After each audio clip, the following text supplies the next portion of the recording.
Laudetur Jesus Christus. Praise be Jesus Christ.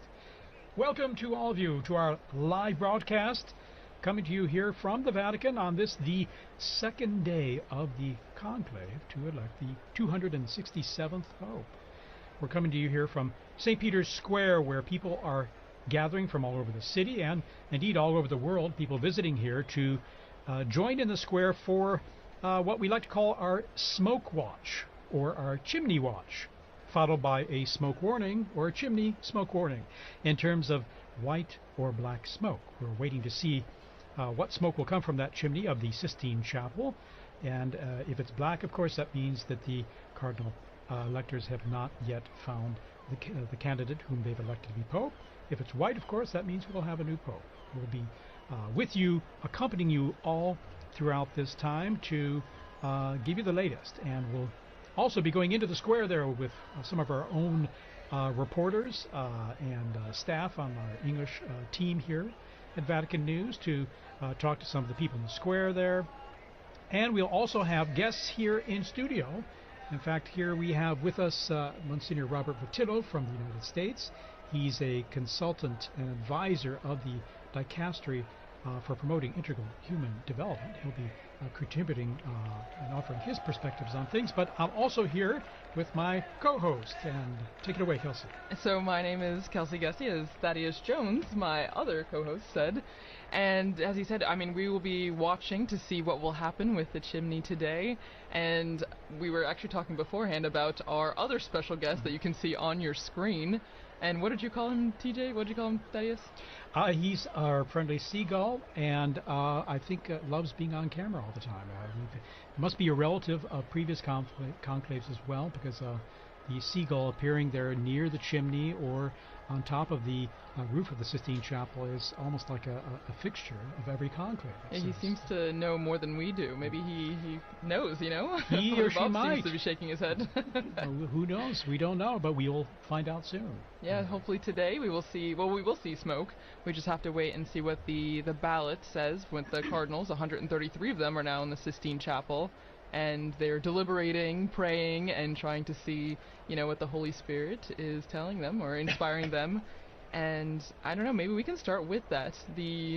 What's going on right now in the Sistine Chapel, in the sense that obviously we don't know the inner workings, but I mean, there's a system, there's a process to what's going on. Absolutely. Well, yesterday the first, the procession into the Sistine Chapel and the opening mass for the conclave as well for the election of the Roman pontiff took place, so it was quite an incredible moment if you think about it in terms of the momentous occasion and the excitement that there is. And today we're here. They're proceeding into the Sistine Chapel in the morning and in the afternoons now, as they discern whom they believe and will be the next Pope, and who would fit that, who would actually fit that bill as best as possible. So, but before talking more about what's happening in Sistine Chapel, I'd like to introduce once again Monsignor Votillo and to welcome you for joining us here to help comment on this historic moment, but then also even to look at personal experiences. I'm not sure if previous conclaves that you've experienced or prayerfully or even here in Rome. Tell us first of all just a bit about yourself. Well, thank you, TJ and Kelsey. It's really good to be here, and I'm honored by the invitation to join you this afternoon. I've not been in Rome. I've worked for Caritas Internationalis during when Pope St. John Paul II died, but I was in the Gambia doing training on HIV and AIDS there, so it was like getting snitches of the running back to my room to see if I could find out what was happening, and yet I think that the fact that we have such a traditional approach always means that we know what's going to be happening. And I was thinking yesterday again as I watched the prayerful procession with this liturgy, litany of the saints, and then the so many prayers that we made, how different that is from other kinds of elections that go on all over the world, you know, where the candidates are speaking at others, but here we were speaking to God throughout the whole time, and then also ask the saints to be our intercessors, and especially our Blessed Virgin Mary. Sometimes people say to me, do you really believe the Holy Spirit has a role in this? And yes, I do. I really do. And we were calling down that intercession yesterday. Well, and I think it's interesting. You said you were in Gambia? No, where were you? Yes, I was in the Gambia when Pope John Paul II died, and so when there was the election of Pope Benedict. And so, okay, Yes. being outside of Rome, and then yesterday, Yes. with the start of the conclave, it's your first time in Rome. That's right. For yes. a conclave. Yes. It's mine as well. I think TJ is the only veteran then here being in Rome. Yes. Well, I'm feeling kind of old here, but yes, this is my third conclave. I have another story, if it's okay. Yeah. When Pope Paul VI died, I was in my diocese directing a psychiatric treatment center for children. And so, there too, I was very busy and I didn't know what was happening. And then one of the more disturbed children came to me and said, "Father, we have a pope and he's Polish." And I said, "Oh, Billy, stop that. Stop teasing me, No, come. And he pulled me down to a television set. And sure enough, we had a Polish pope. No, it's the different perspectives, I think, that are really interesting, when you see the different areas of the world, like how you receive the news. In the States, it would have been different. You got the news straight on, but then in the Gambia, like, it was, as you said, it was hard to get, like, little Yes. snippets of Sure. what was going on, and then now here, you have the full coverage. There's no doubt the surprise element is what is really part of this whole process and reality, isn't it? And wouldn't you say that's what one of these is too? We have people from around the world, Christian, non-Christian, who are tuned in to just follow this whole ancient and interesting process. Yes, and certainly that's the almost fun part of we know the tradition, we know how it's going to happen, but then having the surprise is a wonderful and a joyous moment then. Well, and now we're joined in the studio by Dr. Elizabeth Lev, who's an art historian, I saw a didactic consultant for the Vatican Museums, and a sommelier. So, a wide-ranging portfolio. I like to think I try to wear a lot of hats, although maybe they get a little confused from time to time. Well, thanks for having us, and we were just talking about our experiences of previous conclaves. Do you remember where you were at the last conclave? This is my third conclave here, and in all three cases I was working with MSNBC, so I was up on the rooftops. And I have to admit, there were moments that on one hand you have this view from above, so you really have this overarching view of history, which is, in a historian, there's nothing more exciting than that. I mean, wow, it's happening right underneath me. But there were all those moments when I was so jealous of the people in the crowds, like when they were standing in the square. I remember my daughter talking about just the way the colonnade suddenly flooded with people after the white smoke came out. It was literally like watching just this incredible motion. Yes, I remember. It's a very unique experience. Well, And I can remember too, as well, 3 conclaves.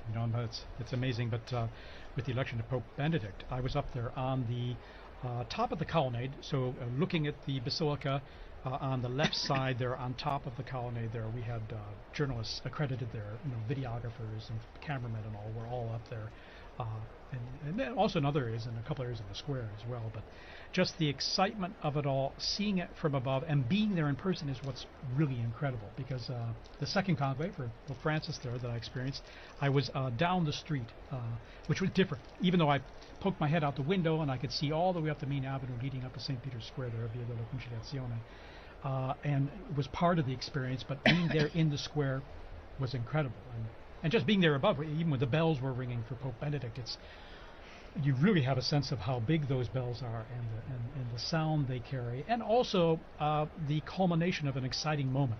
We have a pope, and so and then as well looking at the central loggia of the basilica and seeing the new pope appear. So in a sense, it's a lot of excitement, a lot of good memories. And now I'd like to say what really strikes me about this this conclave per se are incredible high-resolution photography, drone photography, our Vatican drones, providing us with incredible images here.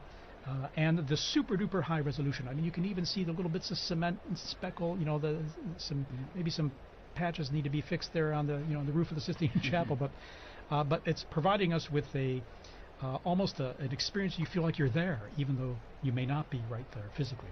I have to say this is a little ironic, however, since most people know the Vatican for its incredible treasures of beauty and sculptures and paintings, and right now the calling card of the Vatican is a chimney that needs a coat of paint.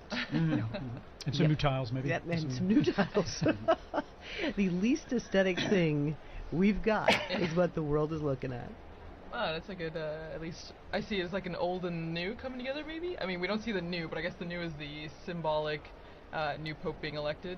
But you're right, it's definitely in need of a little extra loving, a little TLC. I was thinking more of like a metaphor. Like, between everybody gets very lost in all the glitz and glamour, and look at the gold and the marble and the paint and the color.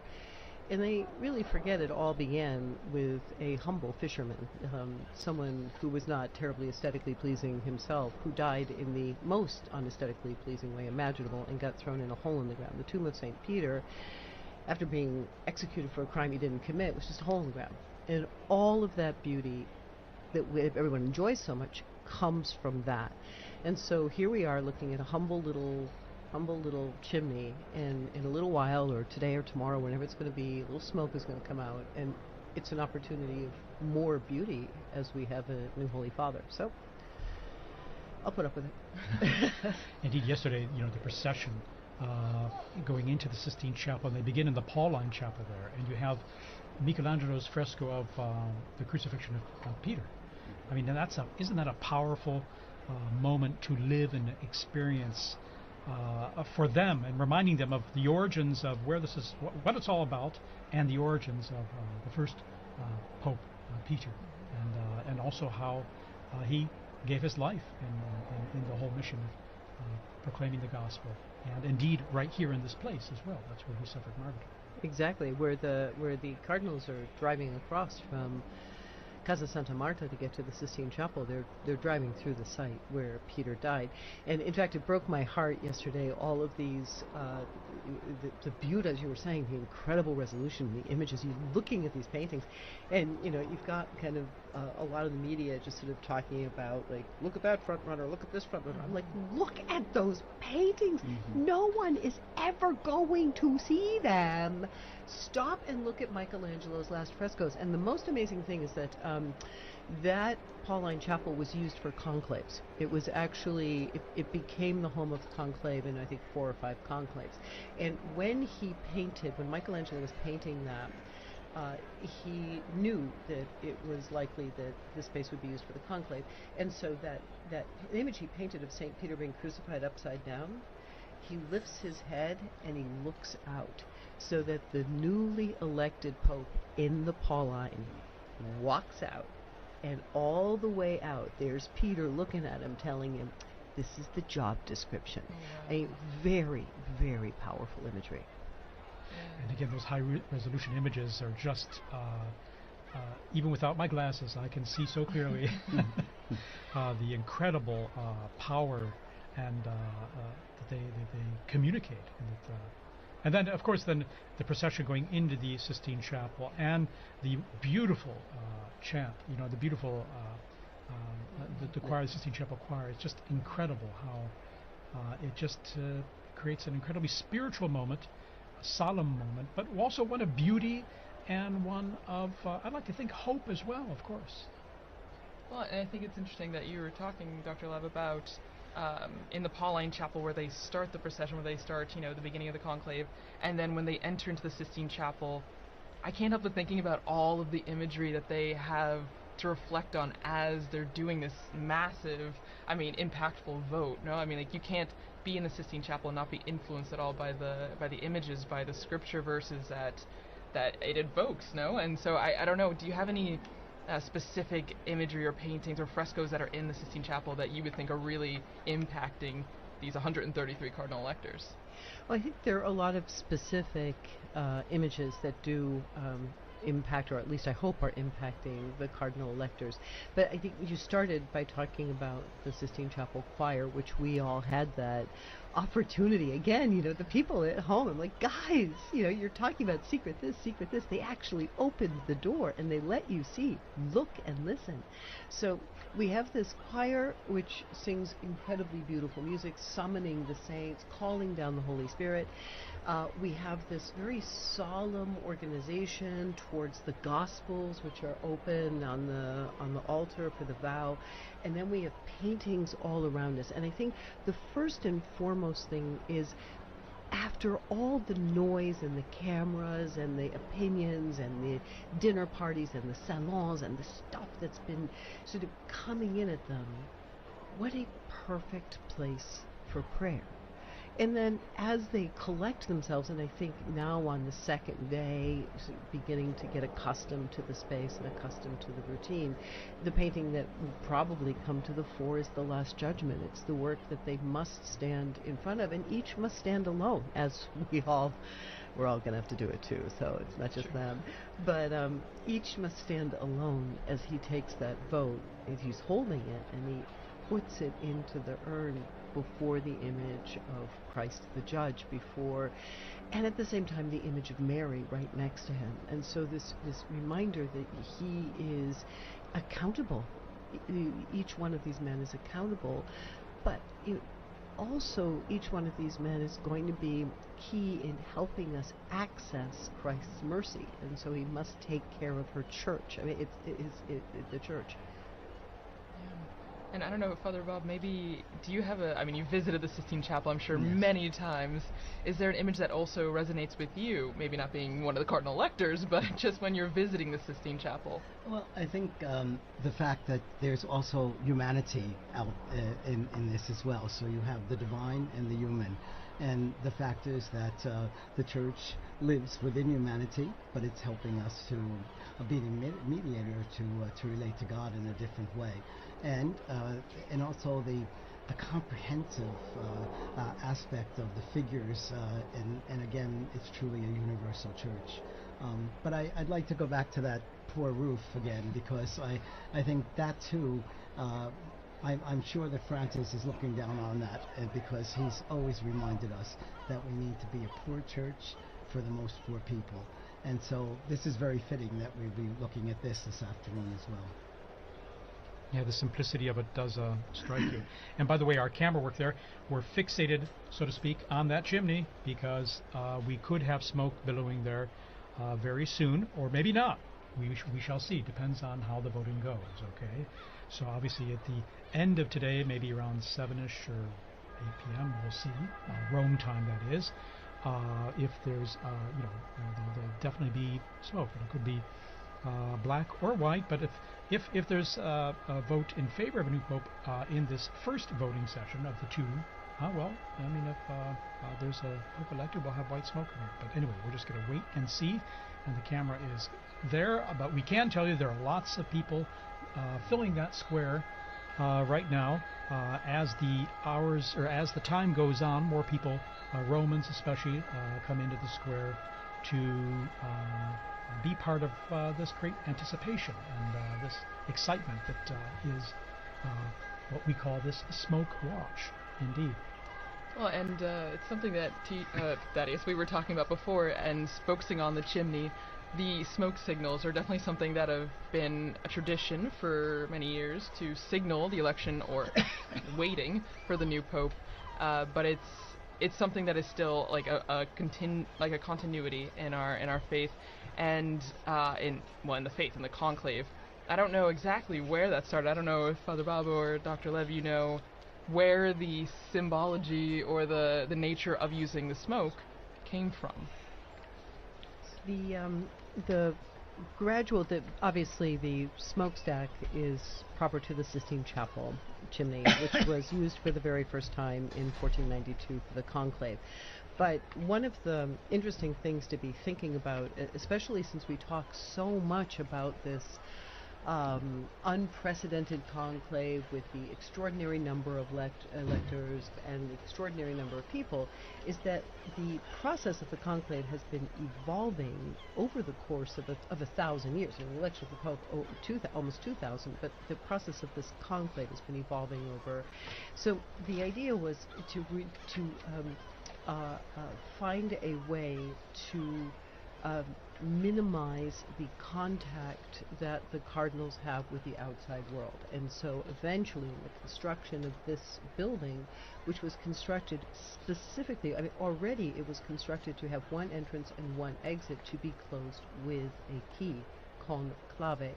So these considerations, the smokestack was actually added later. You'll see there's no chimney in the there's no a stove within the chapel. It had to be brought in.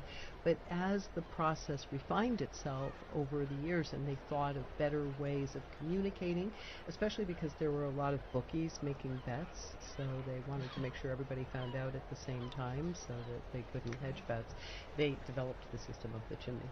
So betting is also an ancient tradition that we have. Oh, I believe it was an excommunicable offense until something like 1918. It's pretty recent. Also, the technology has come in now because before they would throw in a bit of wet straw if it was black smoke, but that didn't always work, and so you'd have white smoke coming up at times, and so now they are using some chemicals that we'll see. There still might be a mistake, but they seem more certain now that we'll see black. That did actually happen in 2005. Do you remember? Remember the first ballot? It was yes. gray.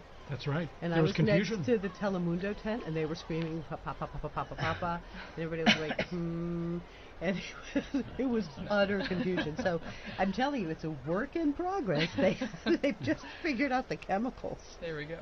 And no matter what anyone says, I want smoke signals. It's so cool. If you think about it, really, in terms of a way to communicate to the world with an ancient method, if we have a pope or not, a way to share that news. I mean, of course, it gets tweeted, it gets sent out live around the world, but I think just looking at a chimney, even in 2025, is an exciting way to live this whole process and to experience it. Well, and so looking at this, and if smoke signals are outdated or still part of our everyday life, even in 2025, we actually dug into our Vatican archives and found an interview by our former colleague Tracy McClure speaking to Father Thomas Reese about these aspects, the smoke signals and the inspiration of the Holy Spirit, and maybe a not too famous saying, the Vatican saying, "You go into a conclave a pope and you come out a cardinal." So let's hear some of that interview.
There we are. We're hearing some archive reports we have on how things work in the past and looking at a bit of the history of conclaves and all. We're back with you, of course, here live in St. Peter's Square, and we're looking at that chimney.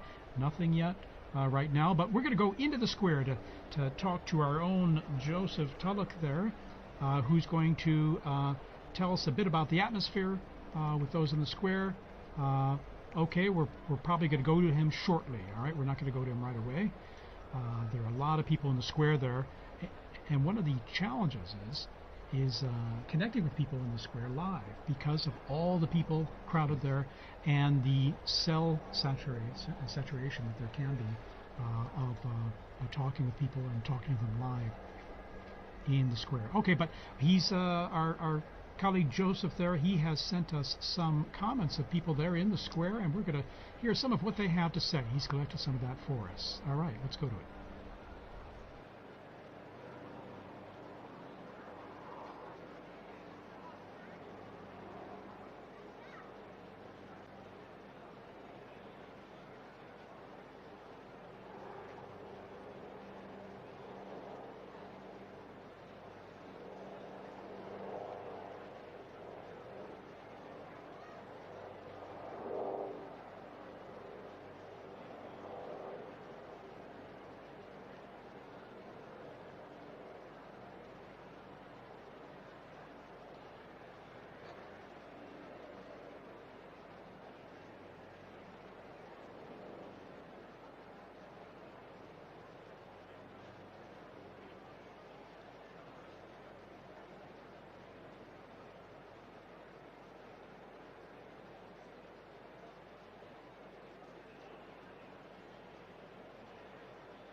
That's Father Matthew Bender there, Legionary of Christ, sharing his experience of these very intense days, the past 10 days, almost 2 weeks now here in Rome, and talking to our own Joseph Tulloch, who is also, we got him on the line now, so we're going to talk to Joe here live, and just, Joe, give us an idea of the atmosphere there in the square right now.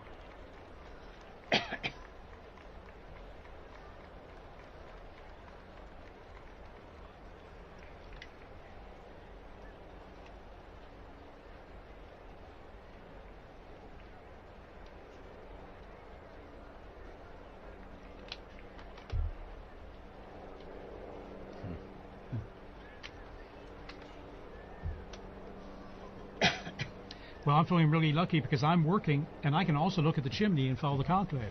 But Joe, tell me, are more and more people kind of streaming in there now as we're getting close to a possible smoke coming there?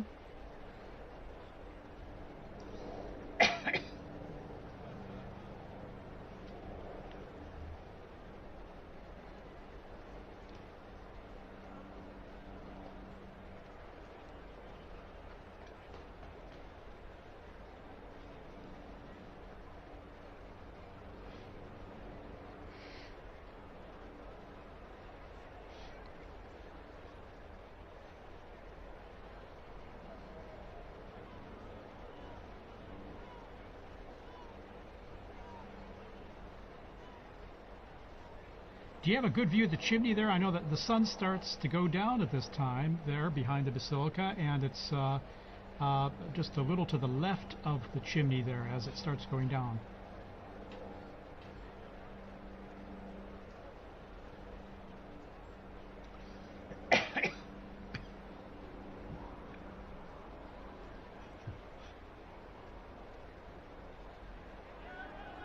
Well, I hope you have some sunglasses there too, because that sun is very strong. It's been strong these days, actually, as we go into the summer here. All right, Joe, anything else you'd like to add before we go back to you a little later?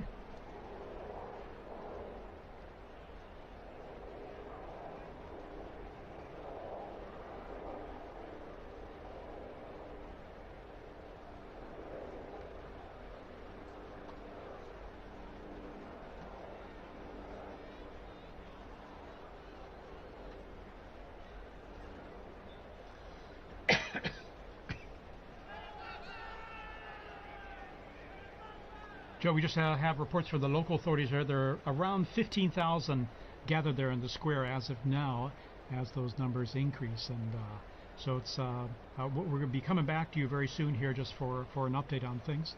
So thanks, Joe, and call us anytime too if you have any updates. And as we continue our coverage here, I'd like to introduce a new guest we have here in studio with us. He's Dr. Timothy O'Donnell from the United States, and he's a visiting professor at the Angelicum University, the Pontifical Angelicum University here in Rome, and he also served 32 years as president of Christendom College in the United States. Dr. O'Donnell, thank you for joining us. TJ, it's great to be with you all. Thank you. How's this experience for you, being here not only as a visiting professor, but also for as I've mentioned, these very powerful days, and now just over almost 10 days now we've been living through It is very powerful. Even now looking at this chimney, I feel almost the way like a little kid would feel waiting for Santa Claus to come down. I mean, there's that sense of joyful expectation that something would happen, because I've been here for 4 papal funerals now, and that sense of the sede vacante of not having a father is really... It really hits you hard. I remember we first came over here as students back in 1978. We arrived 2 days before the funeral of John Paul I. And I remember it had rained 3 horrible days, just torrential rain, and even during the funeral it was still raining. I remember wood splatting on the coffin, and that sense of desolation, and that mournful bell at St. Peter's with that dung, dung. You just feel like, oh my gosh. But of course, that came with a burst of sunshine when John Paul was elected.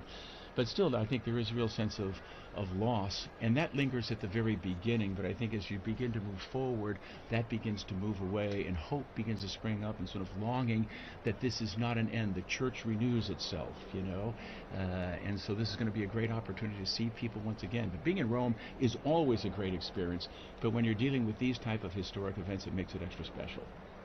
In fact, that's even my own experience as well. I mean, the sense of loss there is when we lost Pope Francis, when, as well, Pope Benedict or St. John Paul II, when we lost them, there's a certain emptiness you really, really felt, of course. And that's why I always feel like these 9 days of mourning, the traditional 9 days of mourning, are a powerful way to deal with that aspect of loss and to mourn the loss. But then now we're in the conclave, and there's this sense, that's why I say it's a sense of hope, because of renewal. There's going to be a new Peter to lead the church and to accompany us on this journey, and to keep all of us kind of as a united, keep all the sheep sort of united with a new shepherd. So there was a definite sense of desolation. I remember when John Paul was elected, we made a promise, my wife and I, that wherever we were, we'd come back for the funeral when he died. We didn't know it was going to be 27 years later, but we did come back to that. And I remember it was just so sad because the power and the presence of John Paul is like, how could that ever be replaced? So we're standing there for the funeral, and you're trying to get a perspective on what this pontificate meant. And I remember there were media people going through the square, and there was a gentleman behind us who was from Poland, and the guy was going on asking different people, where are you from? Why are you here? And this Polish gentleman behind me just started to weep. And he said, I'm from Gdansk. He said, I would have crawled down to Rome on my hands and my knees. This man gave us our freedom. He gave us our dignity back again. And that's when I began to think, how can we possibly replace this Pope? So it was consoling to think how great, but it even added to that. But then, of course, God has his way, and then when Pope Benedict XVI comes out, you say, oh, thank you, Jesus. In other words, it goes on. And it sort of encapsulates the whole rhythm of life, and I think that's why people are really looking to Rome right now, because everything's sort of a soundbite. We're suffering from sort of like what I think Benedict called a cultural amnesia. We don't remember who we are, we're confused about our identity, and oftentimes we're looking at things and we don't know who we are. But what's happening right now, you see something that is permanent, something that has not changed. Even the antiquity of smoke coming up from a little chimney signifying a transition. People are hungry to know who they are and to understand the meaning of the past. And a lot of times we neglect history nowadays. I think it's something like 75% of college graduates in the United States graduate from college without ever taking a history course. That's devastating. So when you actually see this type of living history, I think people are naturally attracted to that. And that's why I think it is a great time for catechesis to talk about the longevity of the church, the beauty of the church, and the beauty and the richness of these traditions. And Dr. Lev, what would you say in terms of if you had your own students right now and trying to help, especially students maybe who aren't as familiar with the Catholic Church or these how these processes work, how would you contextualize what's happening here to them? Well, I agree with you, Tim. It's such an incredible moment to show the students living history. I mean, one of the things about the Catholic Church that I think maybe we take for granted but is baffling to the rest of the world and incomprehensible at times to students is that the man that we are waiting for will be the 267th Pope in a direct line. Where do you find stability? Where do you find a groundedness, a rootedness that continues over the course of centuries through political situations, geopolitical transformations, natural disasters, you name it, and yet we are still here waiting for that next successor. And that, since I'm an art historian, for what that builds into is when you look at a building like St. Peter's, that starts with the hole of the ground where they buried St. Peter. You are looking at something that shows a series of monuments, one placed on top of the other in a direct line, all the way up to the top of Michelangelo's dome. And so the beauty stems from that continuity. It's this incredible story, this incredible lineage of the popes. It forms almost like the invisible scaffolding around which all of this beauty can be arranged. I think there's a theological message in all of this too, because all of the everything that we know and we believe in starts with Jesus, and he suffered and he died and he rose again from the dead, and that's the basic message of our church, and we've stayed faithful to that message. There may be debates around certain pieces, but that's the center of our church. And I was thinking a great deal about how prophetic it was that Pope Francis chose hope, Pilgrims of Hope, as the theme of this Jubilee. And shortly before he went to the hospital on February 11th, he released the World Day of the Message for the Sick, the Day of the Sick. And the themes he touched in that are the very things that Doctor was talking about, and you're talking about, Doctor, as well. That suffering is part of our humanity. Christ overcame sin and death for us, but also that through suffering, so many times we find much more meaning and we find true love. The kind of love that Jesus has for us, we can give to each other as well. And I think those were themes that he must have been thinking about, because he already was not well when he released that message. Well, that final moment, we were there on Easter Sunday, when after he exactly. spoke with Yes. great difficulty, but then they put up on the monitor, he's coming down, and the excitement of everybody, he's actually going to come down. Couldn't believe it. And I had a son and daughter here with their little baby, and the fact that it's going to be blessed by the Pope.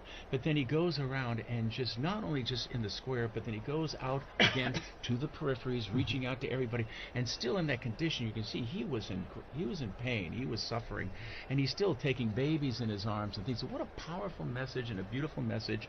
And I think in some way that encapsulated the beauty of that pontificate, the sense of suffering and trying to give of himself, reaching out to the peripheries and the margins so that everyone could have a bit of him. And it's almost like, I can't really be Pope if I can't be there for that Urbi et Orbi and be present with the people in the square. So even there, just pouring himself out in libation in a very beautiful way, very symbolic way, I He thought. gave us a bit of him, but he also always focused it on Christ. Oh, absolutely. So he brought us back to Christ, and that Yeah. was the end of this message for the world. That Yeah, it suffer said. the little children to Yes, come to me, and they were exactly. still coming to Yes, him, which yes, was a beautiful yes, thing to yes. see.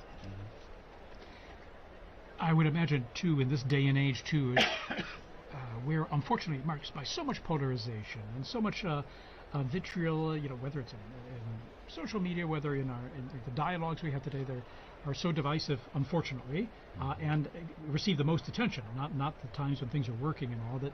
Would you say that this, what we're seeing here and what we were talking about just now, the world or many people would look to in some ways, because here we're talking about a message of hope, fundamentally, not of belief, but of hope, but also of being good to one another, of fraternity, as Pope Francis spoke about all the time. Do you think that this is drawing more attention because of our fractured world today?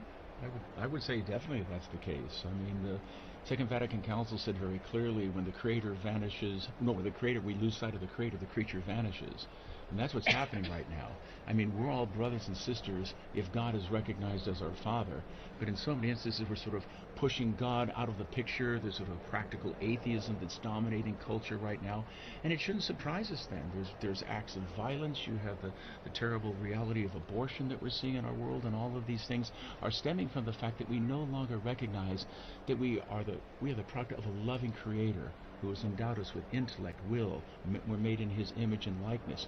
And that has to be the foundation ultimately for any type of long-lasting peace, etc. And I think the Church, all of us who are Christians, have a serious obligation to try to communicate the dignity of the human person. And you realize the impact that Christianity has had down through the centuries.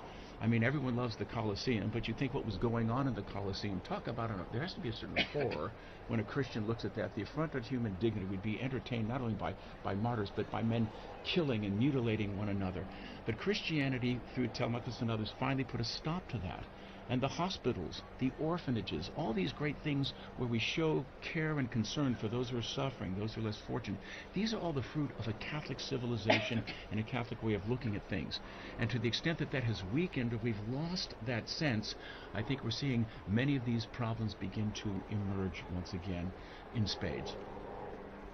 I think we have an incredible opportunity. I've been thinking about this over the past few days, actually, over the past 10 days. There's so much coverage about division, about politicking, about factions. I mean, the way that this conclave has been presented to the world, it seems like another streaming series. And I think many of the people who are wandering their way into the square are sort of feeling like they get to stand on the outskirts of a Hollywood movie or some sort of tawdry TV show. I think we really have an incredible opportunity to practice what we preach, in that when that new Holy Father comes out, this is the moment that we show unity, that this is really who we are. The Sistine Chapel actually is designed to really convey that message by pairing these two paintings on either side of the cardinal electors, where you have Perugino's delivery of the keys and Botticelli's punishment of Korah. You have the punishment of Korah, where there's this conflict and fighting when Moses wants to pass his authority on to his brother, and the Korah family objects. And then you have Perugino, Matthew 16, you are Peter, and on this rock I will build my church, with the apostles standing around very nicely. So from within the conclave, the first message is to the cardinals themselves: if you accept this, we will have peace, we'll have regeneration. If you fight, we'll have chaos, and that chaos will spread outside. But now, post-Vatican II and our great hour of the laity, it's also our job as the laity to join around the Pope. Politicking is over, faction is over. We have a new Holy Father, and will we follow him together and show the world how it's done? I have to agree. I think even what we were talking about before, and even what Father Bender, I think in the square, was talking about with Joe, that social media does play a role in that, because a lot of people, I mean, younger generations, that's where we get a lot of our news, that's where we get a lot of our information, politics, whatever. I mean, even people are following the Smoke Watch through social media. And you're right that it can, I've seen a lot of reels, images where it can be very divisive. You know, it's maybe even lost the sense of it's a prayerful event, it's an event for unity, it's supposed to be something that should bring us all together. I mean, I was in the square earlier today, and hearing the different languages and the universality of the church in that, you know, seeing so many people, whether they were Catholic or not, coming here because someone told me when the Pope speaks, people listen, whether you're Catholic or not. He has a very big impact, and I think you're right that we as lay people, and Father, we have a role to use this as an opportunity to grow in unity and peace. I can give you a very practical example of what you just said. When the Pope speaks, people listen. I worked as an attaché to the permanent mission of the Holy See in Geneva for 19 years. And I have to say, most of the time when they were making the governments made their different speeches, there'd be a buzz in the background, everybody was talking. But when we raised that Holy See flag, they stopped talking. They wanted to know what the Holy See was saying. And I think that wasn't because we were saying it, but it was because that was the Pope speaking. Well, he brings something to the political and the social order that they can't find within themselves. Unfortunately, there's been an impoverishment of our political discourse. And so the Pope can bring a message that is truly transcendent and goes beyond the different confines within these ideologies that oftentimes are tearing each other apart.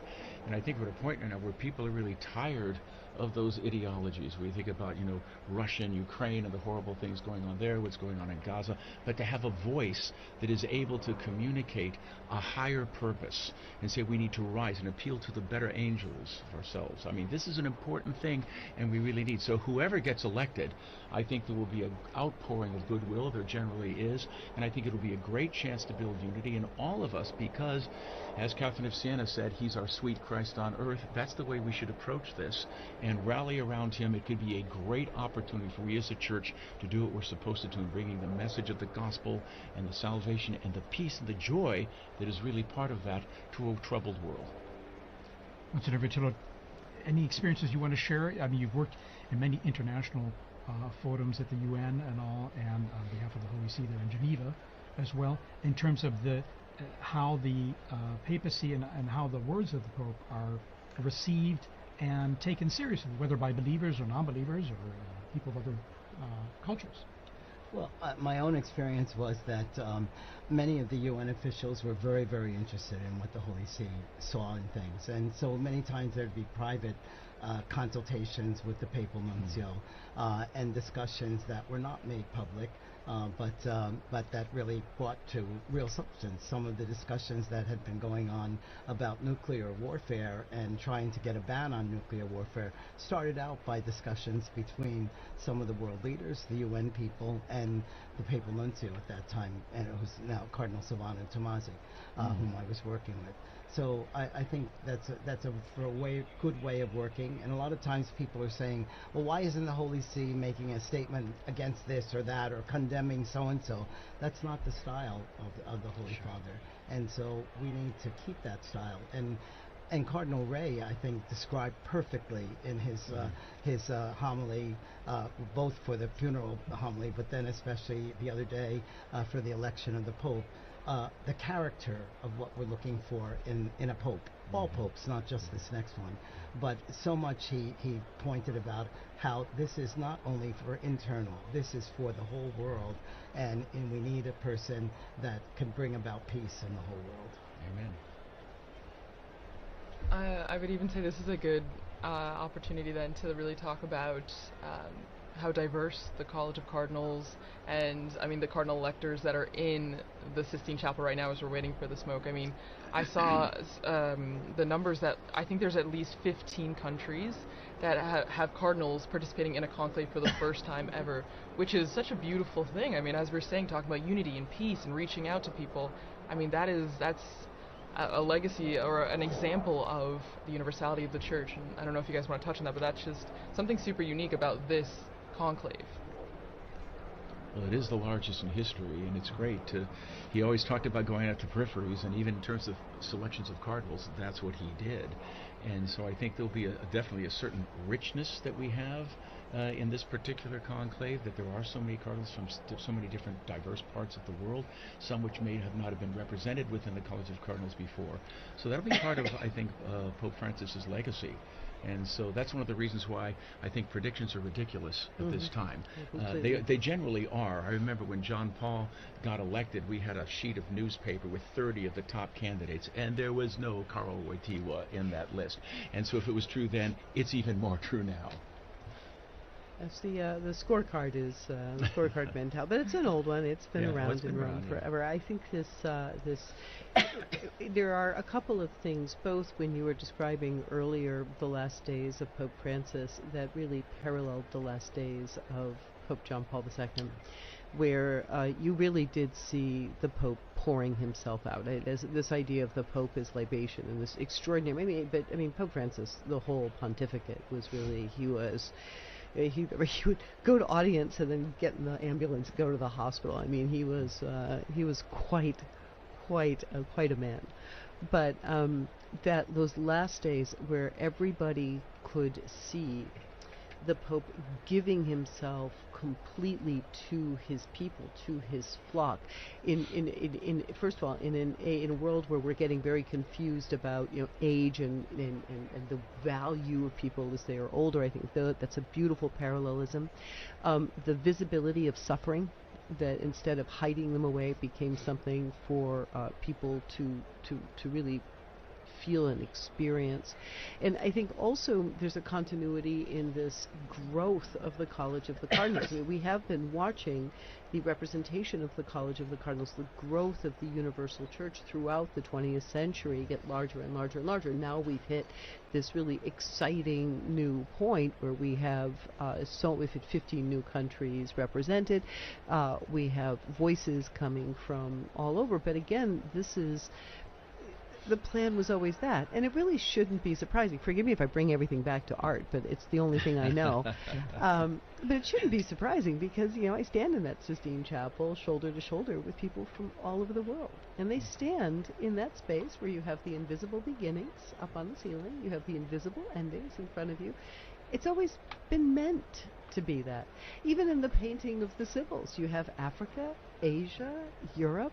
The church has always been reaching out, and thanks to the new technology, thanks to transport, thanks to geopolitical transformations, this church is more effectively able to leaven in the furthest peripheries of the world. In fact, it really struck me seeing the cardinals one by one taking their oath there in the Sistine Chapel, and just the diversity of their backgrounds and cultures that just was really striking.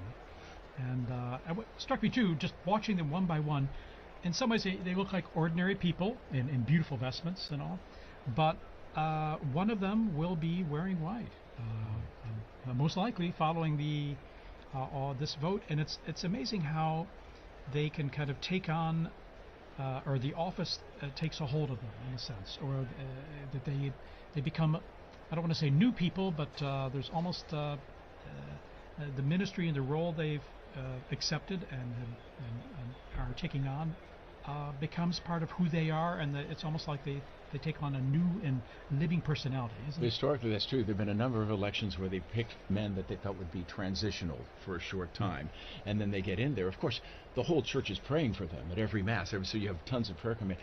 But they are energized by that. And some of the most dynamic popes that we had, they thought were going to be very short. I mean, Pius V was supposed to be a very short reign. Even someone like John the 23rd, who shocked everyone. I'm going to call the ecumenical council. And all of a sudden, announce that on St. Paul. And everyone's, what? What are you doing? You're supposed to be transitional. But here he goes, and he just goes through it. Now, he didn't see it to the end, but Paul VI came on. But no, this is common. But even like back in Acts of the Apostles, when Peter was in prison, the whole church was praying for Peter. And we continue to do that. And I think there were a lot of graces flow into the person of the Holy Father. I mean, what an incredible office, what a burden to bear. Think that every morning you wake up and you're responsible for the Catholic Church throughout the entire world, all the dioceses, all the different things that are going on. That's why it's really crucial. Whoever gets elected, we immediately need to be praying fervently for him, for his strength, for his insight, for his courage, and that he will have a successful pontificate in the full spiritual sense of what we mean by success. I really do think, though, he does leave himself behind. I mean, it's exactly what you said. He will not be the same man who goes into the room of tears when he comes out. He will have a new name. Everything gets left behind in that little room. His habits, his friends, his usual bedtime. It all goes away as the new man with a new name comes out. And he comes out. What do we see him wearing? We see him in that white cassock. I mean, he is literally, it's like the baptismal new returned, and then that red stole, that it's just this heavy red stole. I always see people looking at it like, oh, like you sold that thing, you could probably blah blah blah blah blah. But I mean, look at it. It's not an accident. They got plenty of light polyester stoles. You've got this brocade blood red. This is the burden. This is what he has to carry. So we see him walk out there, not pizza ball or tagle or whatever the name of people they're throwing. He's not that person anymore. He's someone new. And in that transformation, I think that's also, while terrifying for him, it's also liberating, because it just allows him to be the servant of God. Let's remember that that Jesus prepared Peter for that, and also all the apostles prepared the bishops by teaching them service at that Last Supper and showing them service by washing their feet. And here you had this kind of rough and tumble Peter who said, no, you're not going to wash my feet. Oh no, well then if you say you have to do it then why don't you wash my head too? And yet he was showing them what it was to be of service. And I think that we have to connect with the papal vocation. It is of service, and it's service to everyone in the world, and that all the more that Pope needs our prayers to be strong in all of that. Yeah, Gregory the Great was the first one to use it. Servus servorum Dei, the servant of the servants of God. Beautiful expression. And the challenge for any pope, because no pope can be everything to everyone. Everyone has expectations, and some say, well, I like this about this pope and this about that pope, but no pope can be everything to everyone. They've got to have their own personality, which is transformed, as we say, not only the personality, but their being is transformed by taking on the office. But at the same time, we have to look forward to what their own strengths are, and then also be conscious of the incredibly complex, delicate role of being Pope and holding this church together, which is so diverse and so global. Well, and I think, actually, Dr. Liz, you brought up a couple times, right, that art, it all comes back to art, and I think it's really true, because even just you guys talking about the moment when the newly elected Pope goes to the Room of Tears and then eventually comes out to that loggia, the balcony, right, and in St. Peter's Basilica, and right under that, if I'm not wrong, there's a relief that shows Jesus giving the keys to Peter, which then symbolizes, the entire thing. He starts his pontificate with that right under him, remembering that is his call. Those keys are pretty big. Yeah, they're pretty heavy. Yeah. And those keys were to forgive sins. Exactly. And also there was also a mosaic underneath, which is Jesus saying to Peter, "Feed my sheep and lambs." And that reminds me of, again, new technology which gives us views of things that we didn't have before. When Pope Francis came out on the balcony, there was a shot that came from behind his head, so we saw what he saw. And you looked out into this sea of faces of people just looking up. And despite the fact that we joke about all the screens there, I remember that day, just all of those people with this expression of, who are you the one? Can you help me? I mean, just this, feed me, literally. And so I think that's, yes, I think it's a very important part of the art, telling the story of, or underscoring the role of the Pope. One of the beautiful things about Pope Francis that night also was, I remember he reached out to everyone and said, "Would you please pray for me?"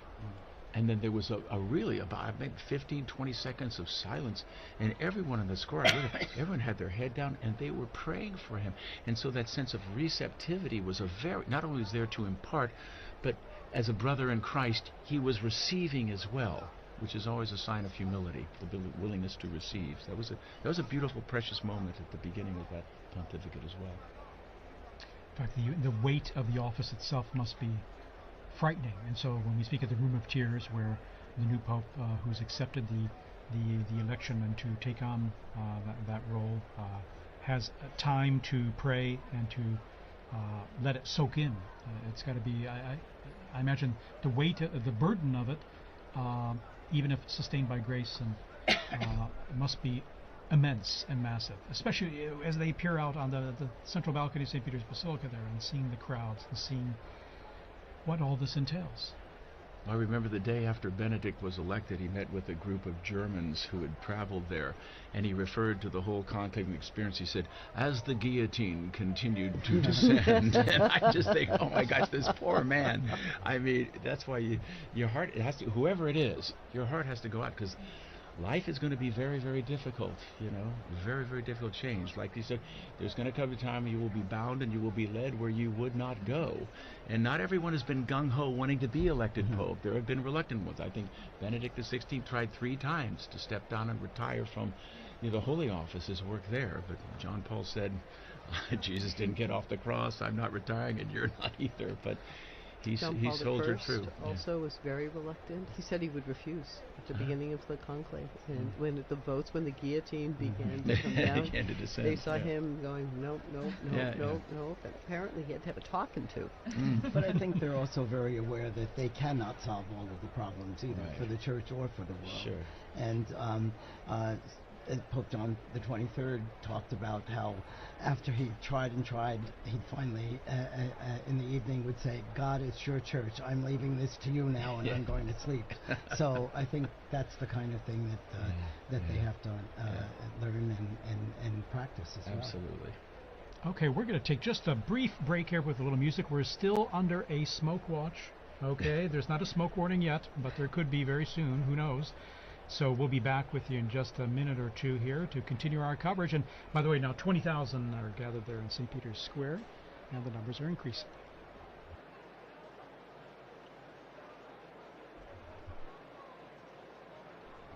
Before saying goodbye, we just want to also thank Dr. O'Donnell for joining us today, because he's going to be with his students from Christendom College to see whatever smoke comes out. So thank you so much. A joy to be with you. God bless you all. Thank you for the great work you're doing here. Appreciate it very much.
So after that wonderful little music break, we have information that the numbers in the square continue to rise, and just looking back, I want us to think about where we were the last conclave, or the last couple of conclaves, because as we were talking about before, times have changed, but the smoke remains the same, the chimney remains the same.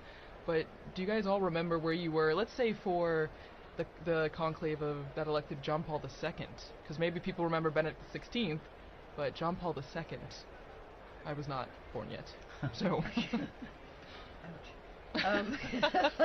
I just have no memories. I read in 1978. I was an age that was not good at outward contemplation and much more into perhaps who was the most interesting pop band of the time. So I just sort of found out at school. Also, I mean, to the social media question, these were things that the information was not as instantaneous. I mean, it really was sitting at the edge of your seat. There was something going on in Rome, in Chestnut Hill, Massachusetts. I still had my homework and had to go home and go to soccer practice, right, or all the different things. And so I think there's much less of a sense of where I was, because I was really so far away from it. I was going to say, we take for granted today instant communication, instant everything. And I find difficulty sometimes trying to say, well, what was it like before we had that sort of instant communication, high-res, super high-res, instant images? And so it was a different time than, of course, I was kind of maybe 8th grade or something. So I don't remember too much of that conclave. But at the same time, it was a different time, of course, as you mentioned, because the media and instant communication wasn't what it is today. I'm 78 years old, so I wasn't in high school at that time. I was a priest in my diocese and also going to social work school, but I was also directing a psychiatric treatment center for children. And so it was there that I was working, and I was in my office doing clinical records and things like that when one of the young children who was with us came to tell me that we had a pope. And then I think I mentioned earlier that he also told me that the Pope was Polish, and I said, "Oh, Billy, don't be spreading those rumors around, And then he dragged me to the television set and showed me, yes, indeed, the Pope is Polish, and I didn't have the time to go sit and watch television in those days, day or night, but it was a wonderful experience to know that we now have a Pope. But even to ask, how about a month before that? When, because there was an election just before that as well. Well, you were talking about John Paul II. And then John Paul I. John Paul I. So, sorry. If I can rewind even a little more. Yes. With John Paul I, well, first of all, it was one of our child care workers. One of our child care workers called me late at night to tell me that the Pope had died, and I said, "Oh, I think you're thinking a month ago. So we have a Pope now, and of course it was very true. And then it was when John Paul II was elected that I was telling this story. Yes. Well, and so we'll go back deep into the archives of Vatican Radio, and we'll look at a conclave that none of us, I think, were around for. But before we do that, we want to say a special thank you to Dr. Liz Lev for being here and sharing such amazing insight into art history, and how that plays a role in the conclave even today. Well, it's been really great to be here. I mean, in a certain sense, you guys are the nerve center of it all. So it's an honor, actually, to be able to sit here, and of course to really have the possibility to talk in a way that it's much harder. We do our best out there I think there's a whole squad of us out there trying to do our best in the secular media, but to really be able to talk about what it means to be the servant of God, what it means for Peter to have died here, what it means for these cardinals. I mean, it's so nice to be able to really talk about the true weight and importance of prayer and how we must pray for the Pope. So thank you for really, it's like a cleanse to come here. I'm ready to go back out and face questions about whether or not this conclave is like the movie. Yes. Oh yeah. The hot topic of the day. At the same time, I often think sometimes the movie or even other media productions can offer an opportunity to say, okay, yeah, you saw that, you read that book, but in reality, this is how things unfolded in history. So sometimes I'd like to look at it as like, okay, we can use it as an opportunity to say, well, it's not exactly that way, but at the same time, some elements are true, some are not, but this is how it works. It's and it's created certainly helped generate interest, I would say, and so I guess we have to Be grateful for that. So, returning to the question of art one last time, that is the joy of the Catholic imagination. The Catholic imagination can see through to the potential of almost anything. And so, even though this is a tawdry story or it's an incorrect story, the Catholic imagination can find that pearl that is beautiful, good, and true, and bring it out and turn it into something fruitful and wonderful. So, yeah. wonderful. What a Thank great you note so to much end. for Thank being you. with us here. Huh? And so we will launch into this old interview that we have from our former colleague, Veronica Skarsbrick, with Father Martin Nolan, the one-time Prior General of the Augustinian Order, who was actually in St. Peter's Square when Cardinal Angelo Roncalli was elected to the See of Peter on the 28th of October, 1958.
We have smoke in St. Peter's Square now, so Look we at will that. come back, Look and at it that.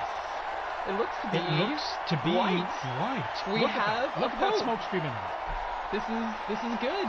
This is incredible news here, coming up here on 6:08 p.m. here in Rome at the Vatican, and we have white smoke streaming out. And you of can hear the the chimney. crowds. And we hear the crowds applauding there. As you can see, now we've got the camera work on there. Just This crowds of people crying. is amazing. Here we are. And celebrating this special moment. It's still light, so. There was a brief moment where we were a little unsure, but it is confirmed it is white smoke. We have white smoke here. A smoke warning. A smoke And warning, that's you're white no longer smoke. watching.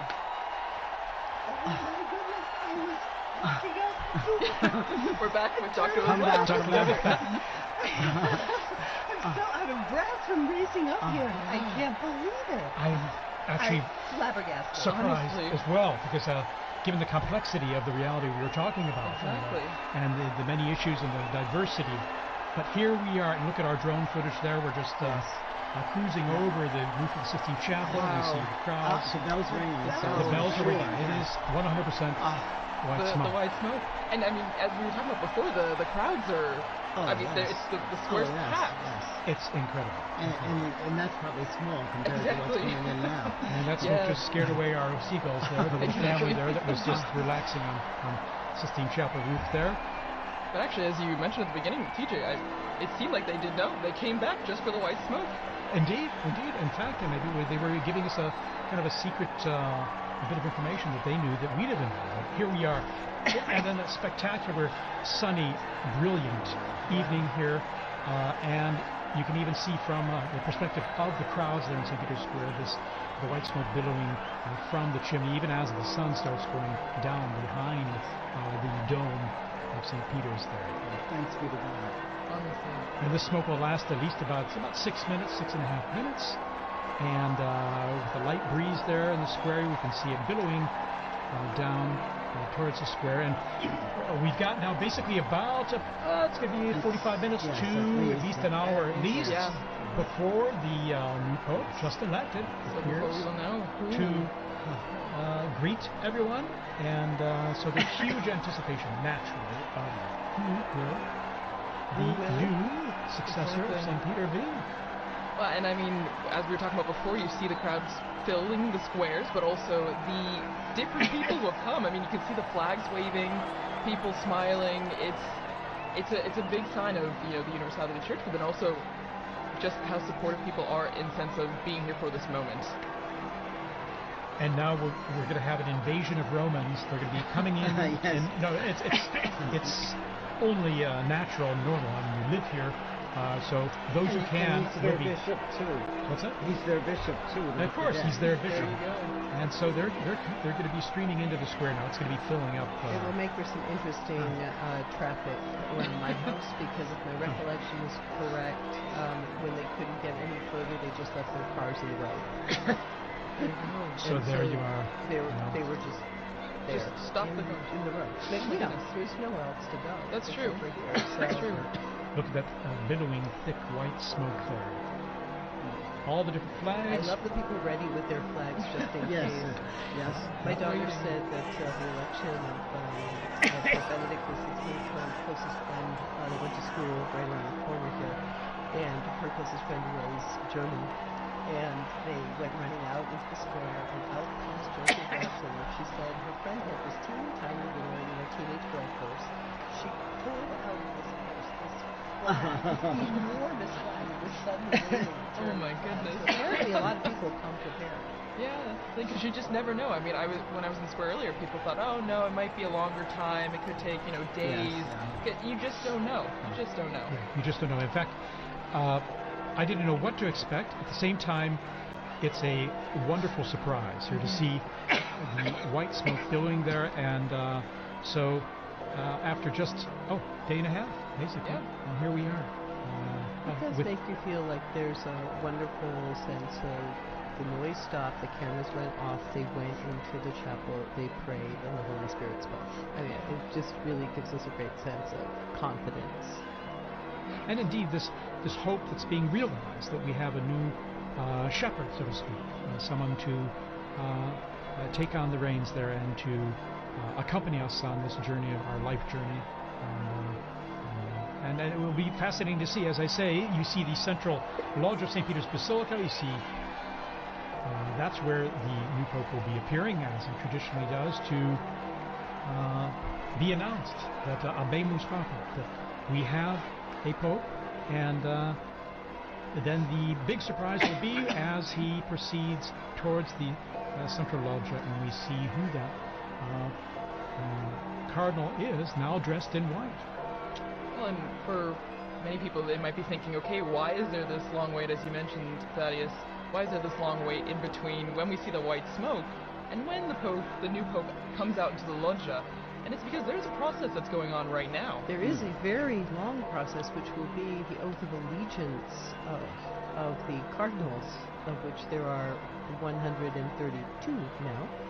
And we saw how long it took for the oath to for the conclave. I'm imagining it will take about that length for the oath of allegiance.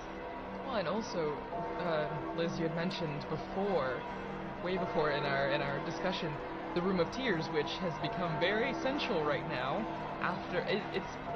So right now the new pope would have gone, or is it after? I would think that the ballots are burned after. I think he's already, and I think that's one of the reasons why this is kind of a funny hour. Right. As it got to be past 5, I was thinking, well, I guess now we have to wait until 7.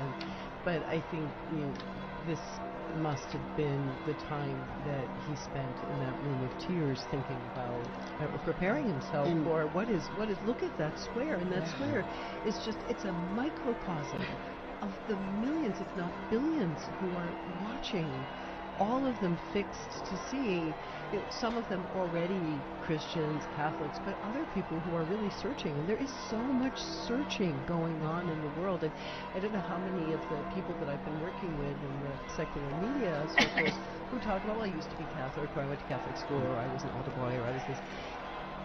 But they somehow feel this moment is still their own. It's a funny thing about those sacraments, right, Father? It's like, hard to get rid of those. And so he's also the father to those people, and to all the others who don't even know that they're orphaned yet. So all the people we pray for and Good Fridays. Exactly. And there's also a real life need going on in the Room of Tears as well, because probably the tailors are very busy adjusting one of those cassocks to be able for the new pope to be able to wear out onto the loggia. Oh, and don't forget the barber.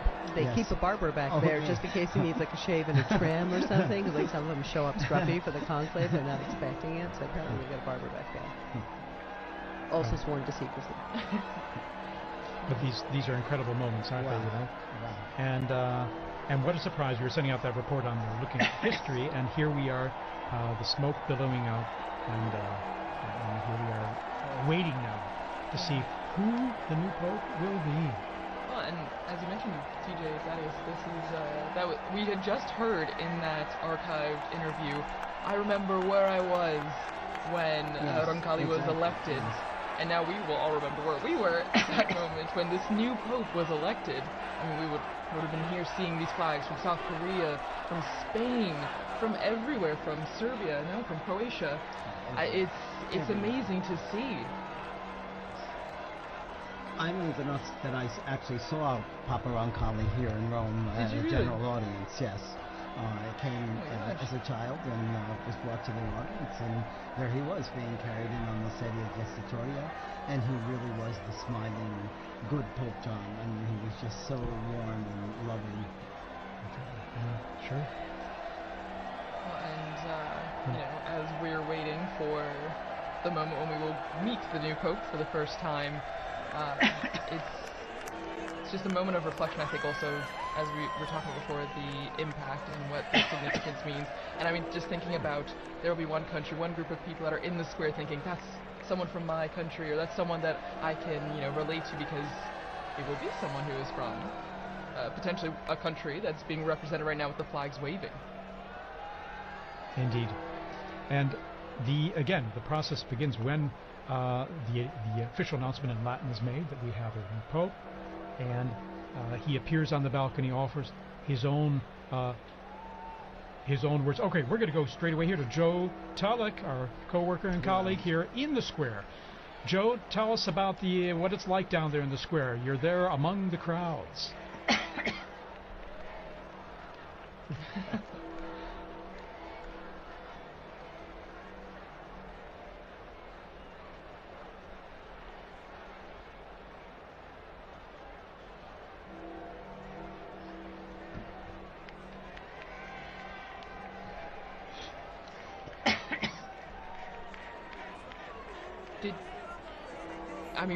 Was there a moment where you heard gasps? Was there a lot of surprise? Did you feel like people were shocked that the smoke happened right now?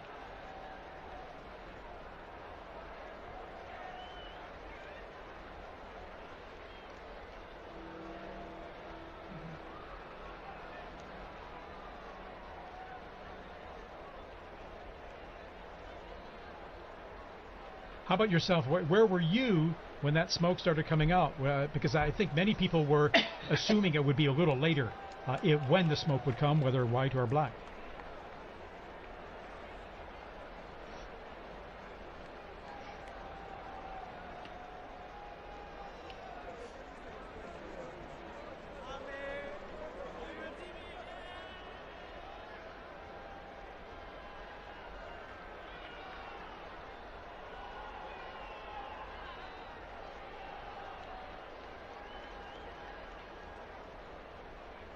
Well, amazing. And I mean, as you mentioned, there's still people running to the square, and there will be probably for a long time, Joe. I mean, because people will be flocking to see the new Pope coming.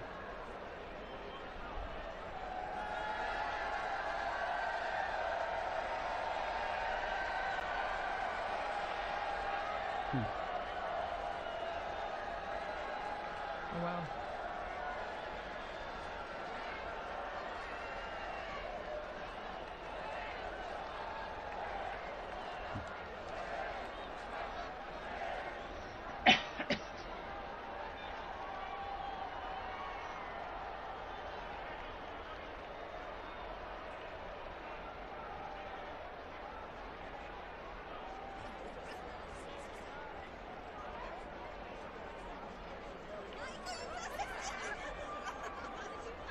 Beautiful.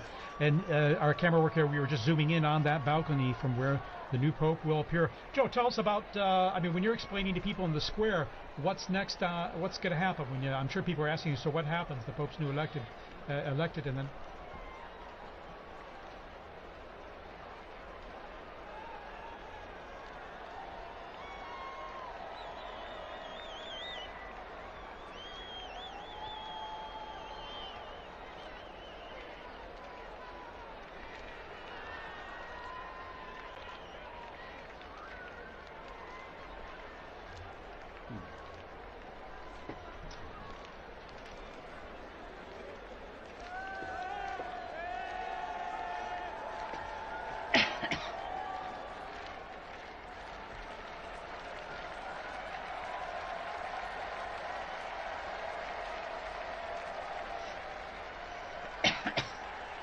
And Joe, how about yourself? You're going to be there for us, aren't you?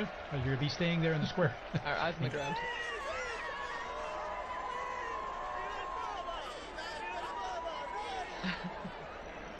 Fantastic. And you'll be telling all your friends about this experience you're having here right now in the future, I'm sure.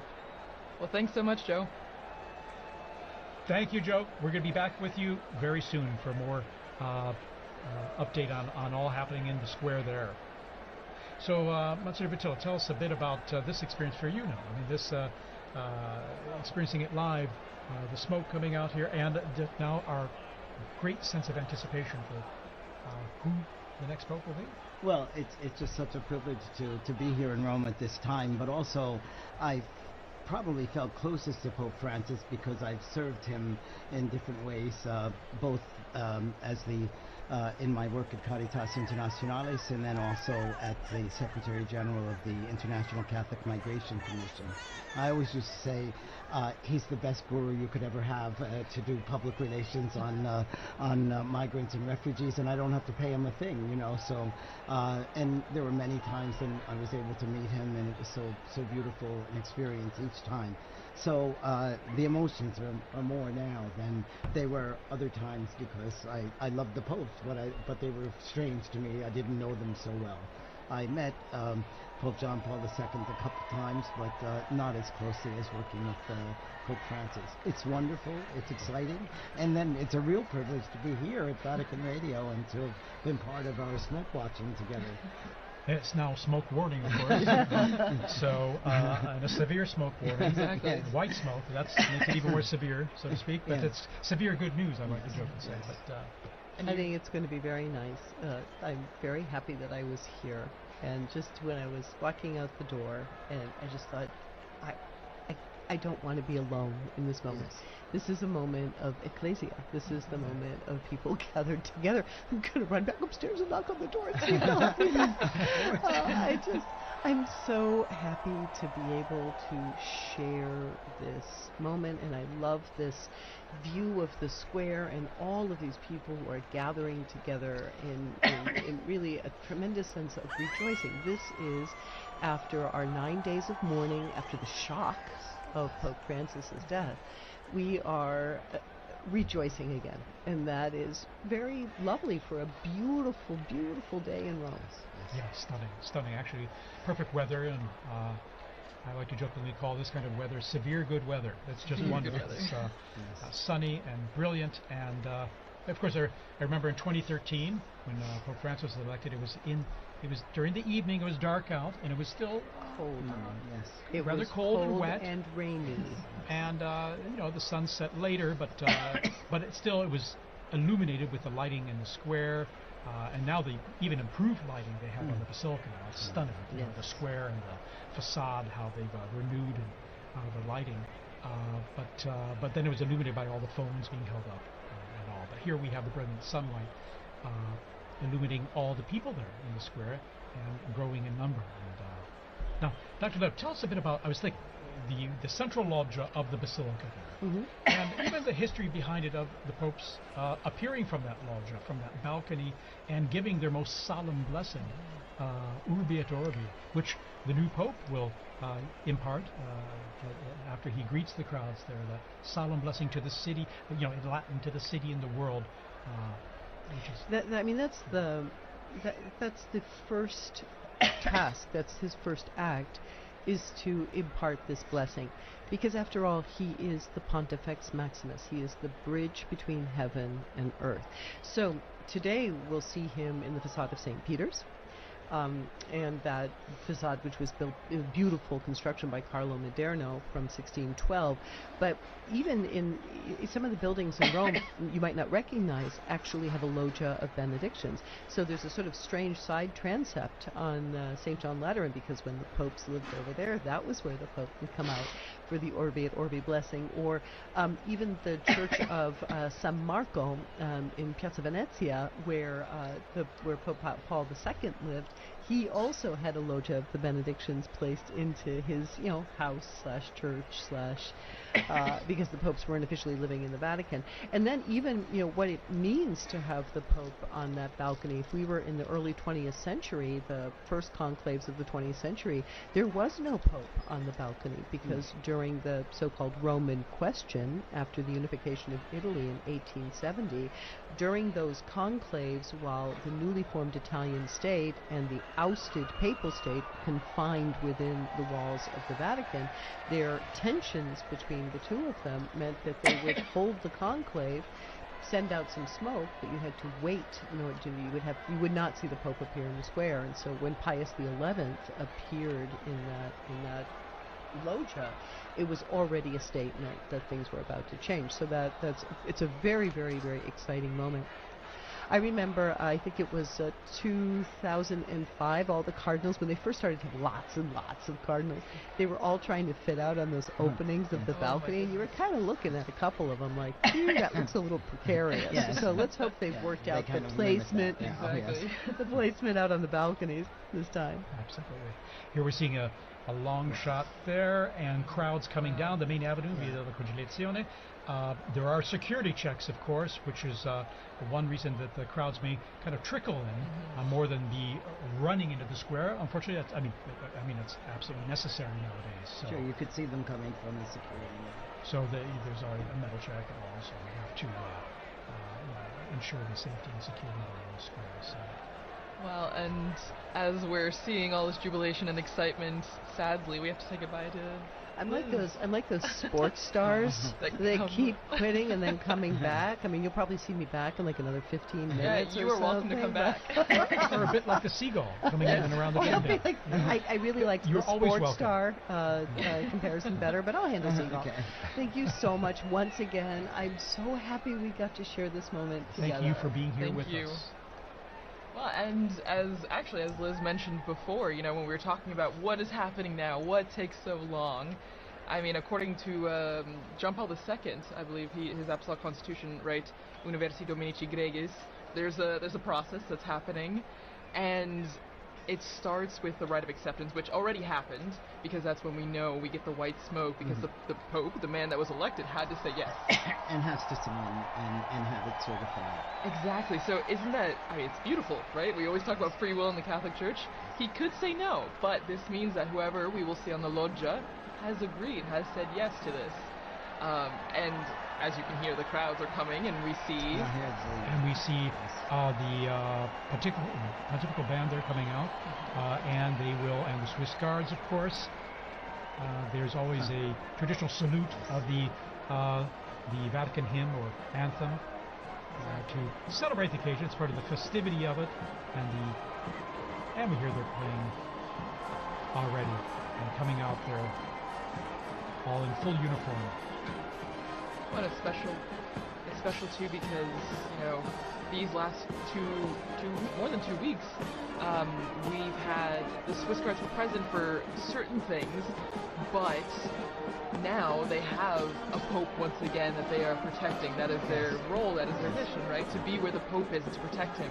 And so this is extra special because now we see them coming out again to the piazza because we will have a Pope. Yes. I live with 21 other priests at a residence. All of us work in Korea.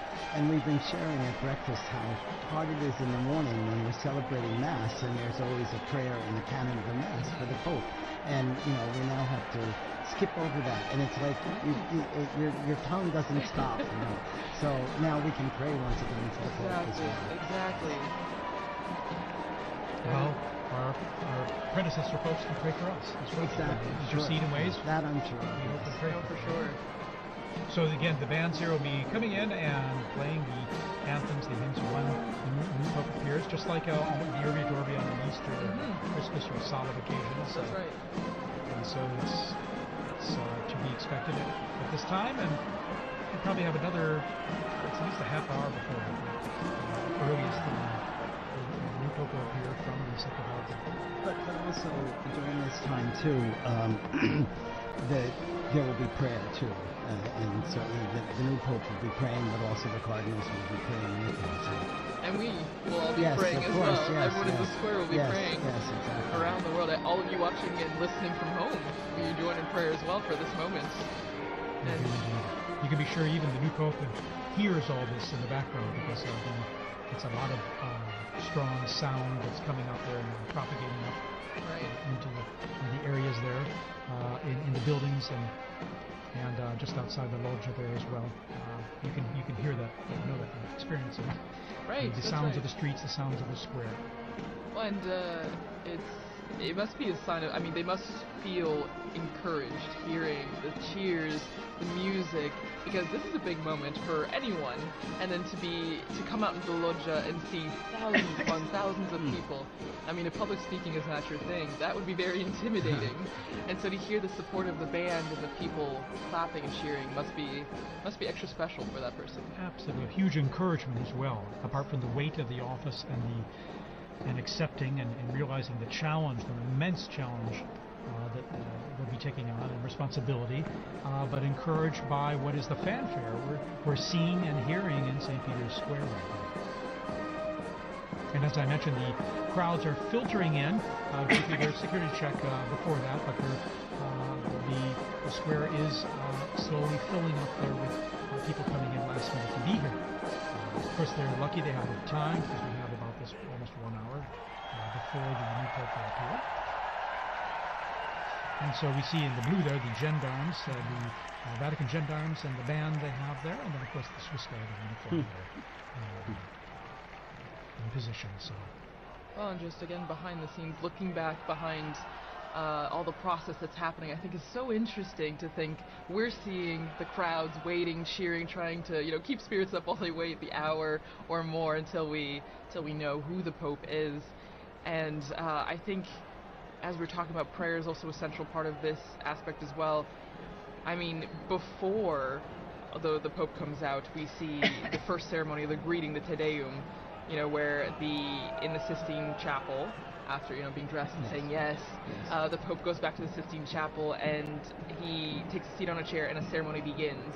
And it's introduced with a greeting from the senior cardinal of the Order of Bishops, and then they read a passage from the Gospel, which, as we talked about with Liz and also Dr. O'Donnell, I mean, it grounds the mission of the Pope, the office of the Pope in the Gospel, in the message that Christ gave to Peter, feed my sheep, tend to my sheep.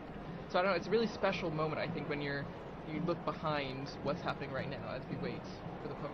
And speaking of the ground, just in the unbroken line of passing the authority and the responsibility of the papacy from Peter all the way on. And now, going on the ground there in the square, we have Sister Nina Krankic, who's from Croatia and is with us there in the square, and she works here at Vatican News and is going to share us tell us more about her own experience there in the square. Sister Nina, can you hear us?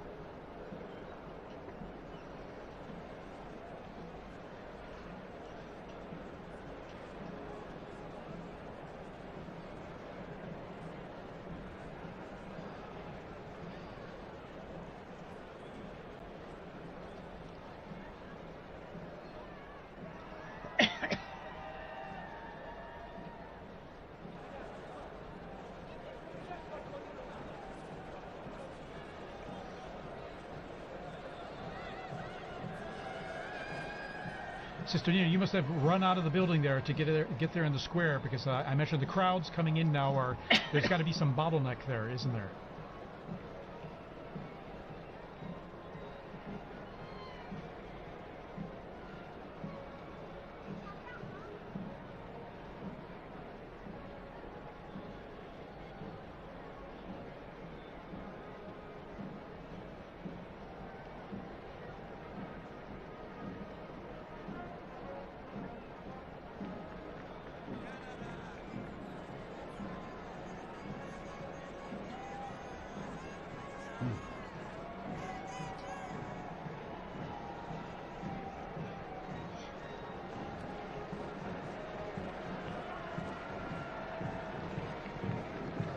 So it must feel like a big party almost, I imagine, in some ways, doesn't it? Now the Italians are coming in. And we can hear the bands there. We see the Italian Carabinieri band that's coming into the square as well. So I imagine it's adding to the festive atmosphere you're living there, isn't it?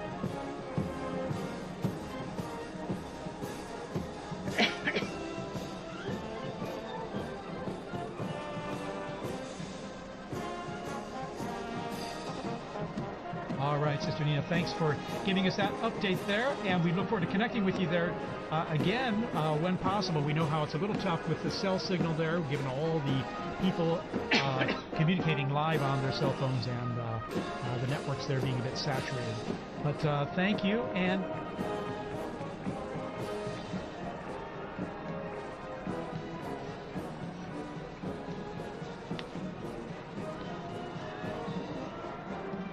wonderful.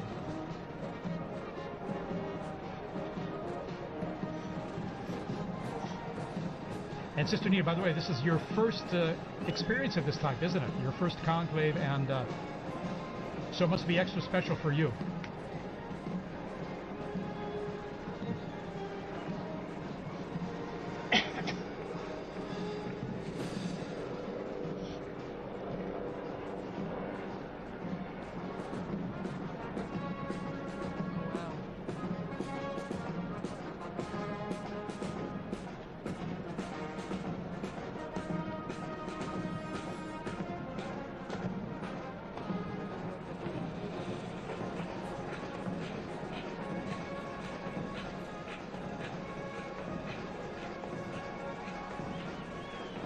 Wonderful. All righty, Sister Nina, thank you so much for sharing that with us, and we'll hope to touch base with you there shortly, okay? All right, in the meantime, good luck getting in the square there. All right. Well, and continuing, as we mentioned before, the atmosphere, but also what we're seeing. You see the bands, Father, as you mentioned, now the Italians as well, coming up the stairs that we often saw the Pope Mobile drive up for general audiences. And shortly, we're not sure exactly when, but when the Pope comes out, there's a formula that is said in Latin, and for many of us, we might not have studied Latin in school. I mean, my Latin is quite rusty, so I don't know if maybe, Father, you know a bit more about what is going to be said, and for those who might not know, what is the formula? What is said? Well, it says the proto-deacon, and it's Cardinal Monberti is the proto-deacon right now, will come out and say, I have an announcement of great joy, and then he says, we have a Pope, Habemus Papam. I saw some signs there, and they didn't have the correct conjugation of Papa, but that's okay. The fact is, the news is and it's almost universal language now in terms of communicating the fact that we now have a Pope. And then after that, he announces the name. The name, yes, in Latin. And so I'll tell you a funny story of that too. A friend of mine was in the square when Paul VI was elected, and he was standing. He's from the U.S. He was a student at the North American College, and no, it was when John Paul II was elected, and he was standing next to an Italian woman, and they announced that the Pope was from Polonia, and this Italian woman crossed herself and said, "Grazie a Dio da Bologna." Da Bologna. That guy from Bologna. Yes. You didn't hear Polonia in Italian meaning Poland. Yeah, it's tricky. If you don't know Italian or Latin, it might be a bit confusing. But no, it's extra special, and as you mentioned, I mean, I remember watching with some of my colleagues here at the start of this week some of the compilations from the Habemus Papams that we have video or audio of, which is only in the last, just over 100 years that we have video, and it's been really interesting because whether you know Latin or not, you know that phrase and you know what it means, and so it's a big signal to a new chapter in the church. And I'm thinking that the last announcement was by Cardinal Jean-Louis Touron, whom I worked with a great deal, and he made that announcement, and it was so good. And he's gone home to heaven, but I'm sure he's now rejoicing once again tonight. That's right. I remember him very well when he announced introduced Pope Francis, and I remember even hearing his name. I was going, and then I looked it up very quickly because, as always, it's a surprise. Right? It's a surprise, and you don't know, because we have such a list of people, and as we've said throughout this entire Smoke Watch, that it's the Holy Spirit that guides the decision, and so we don't know to that moment. Here we see a formation of the Italian military bands, Yes. Wow. Guardia Finanza, Carabinieri, and then of course the gendarmes, the Vatican Gendarmerie, their own band, and then we have the Swiss Guards all in position there we see. Usually at a point after the Pope appears, so there'll be a mutual salute of both national anthems Here's and hymns. the retired Papal preacher. Papal preacher, and also then there's Cardinal Raniero canta la messa, looking Yes. at his phone there, we see. Technology. And then Capuchin Cardinal there. and also Cardinal Sean from Boston. Exactly. O'Malley. Exactly. Sean O'Malley. So here we are. The bands are playing. We have introduction here to the Vatican anthem. Oh no, the Italian anthem. Sorry. That's true. So the hymns, the songs will be going on until we hear that famous line of Habemus Papam, and we see the Pope come out on the balcony. So we're hearing notes from the Italian national anthem.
And we've just heard those, the Vatican hymn and then the Italian national anthem played, mutual salute between the two groups of bands. And now the mutual salute and greeting of both. This is just like when we see at Easter and at Christmas during the Urbi et Orbi, when the Pope gives his blessing to the city and to the world. And before that, his Christmas or Easter message. So the bands are lined up there as we await the curtains to be pulled back there from the central loggia of St. Peter's Basilica there. And even though the Holy See is a separate country, it's important for Italy to be involved in this too, because he's also the Bishop of Rome. So it's his flock is in Rome as well. Actually, just now taking off my headphones to hear some of the ambient sound, you could hear kind of the craziness that's going on outside. You could hear helicopters, ambulances, fire trucks, everything. And so, I mean, even at the end of Via Conciliazione, where we are, you can hear the excitement and the festivities are happening outside. I think some of that chimney smoke has gotten to me, yes. There's a lot of pollen in the air. Yeah, definitely. Allergy time. Yeah. As we head into summer. But what a stunning view there. We have the sun just going down behind the facade of St. Peter's.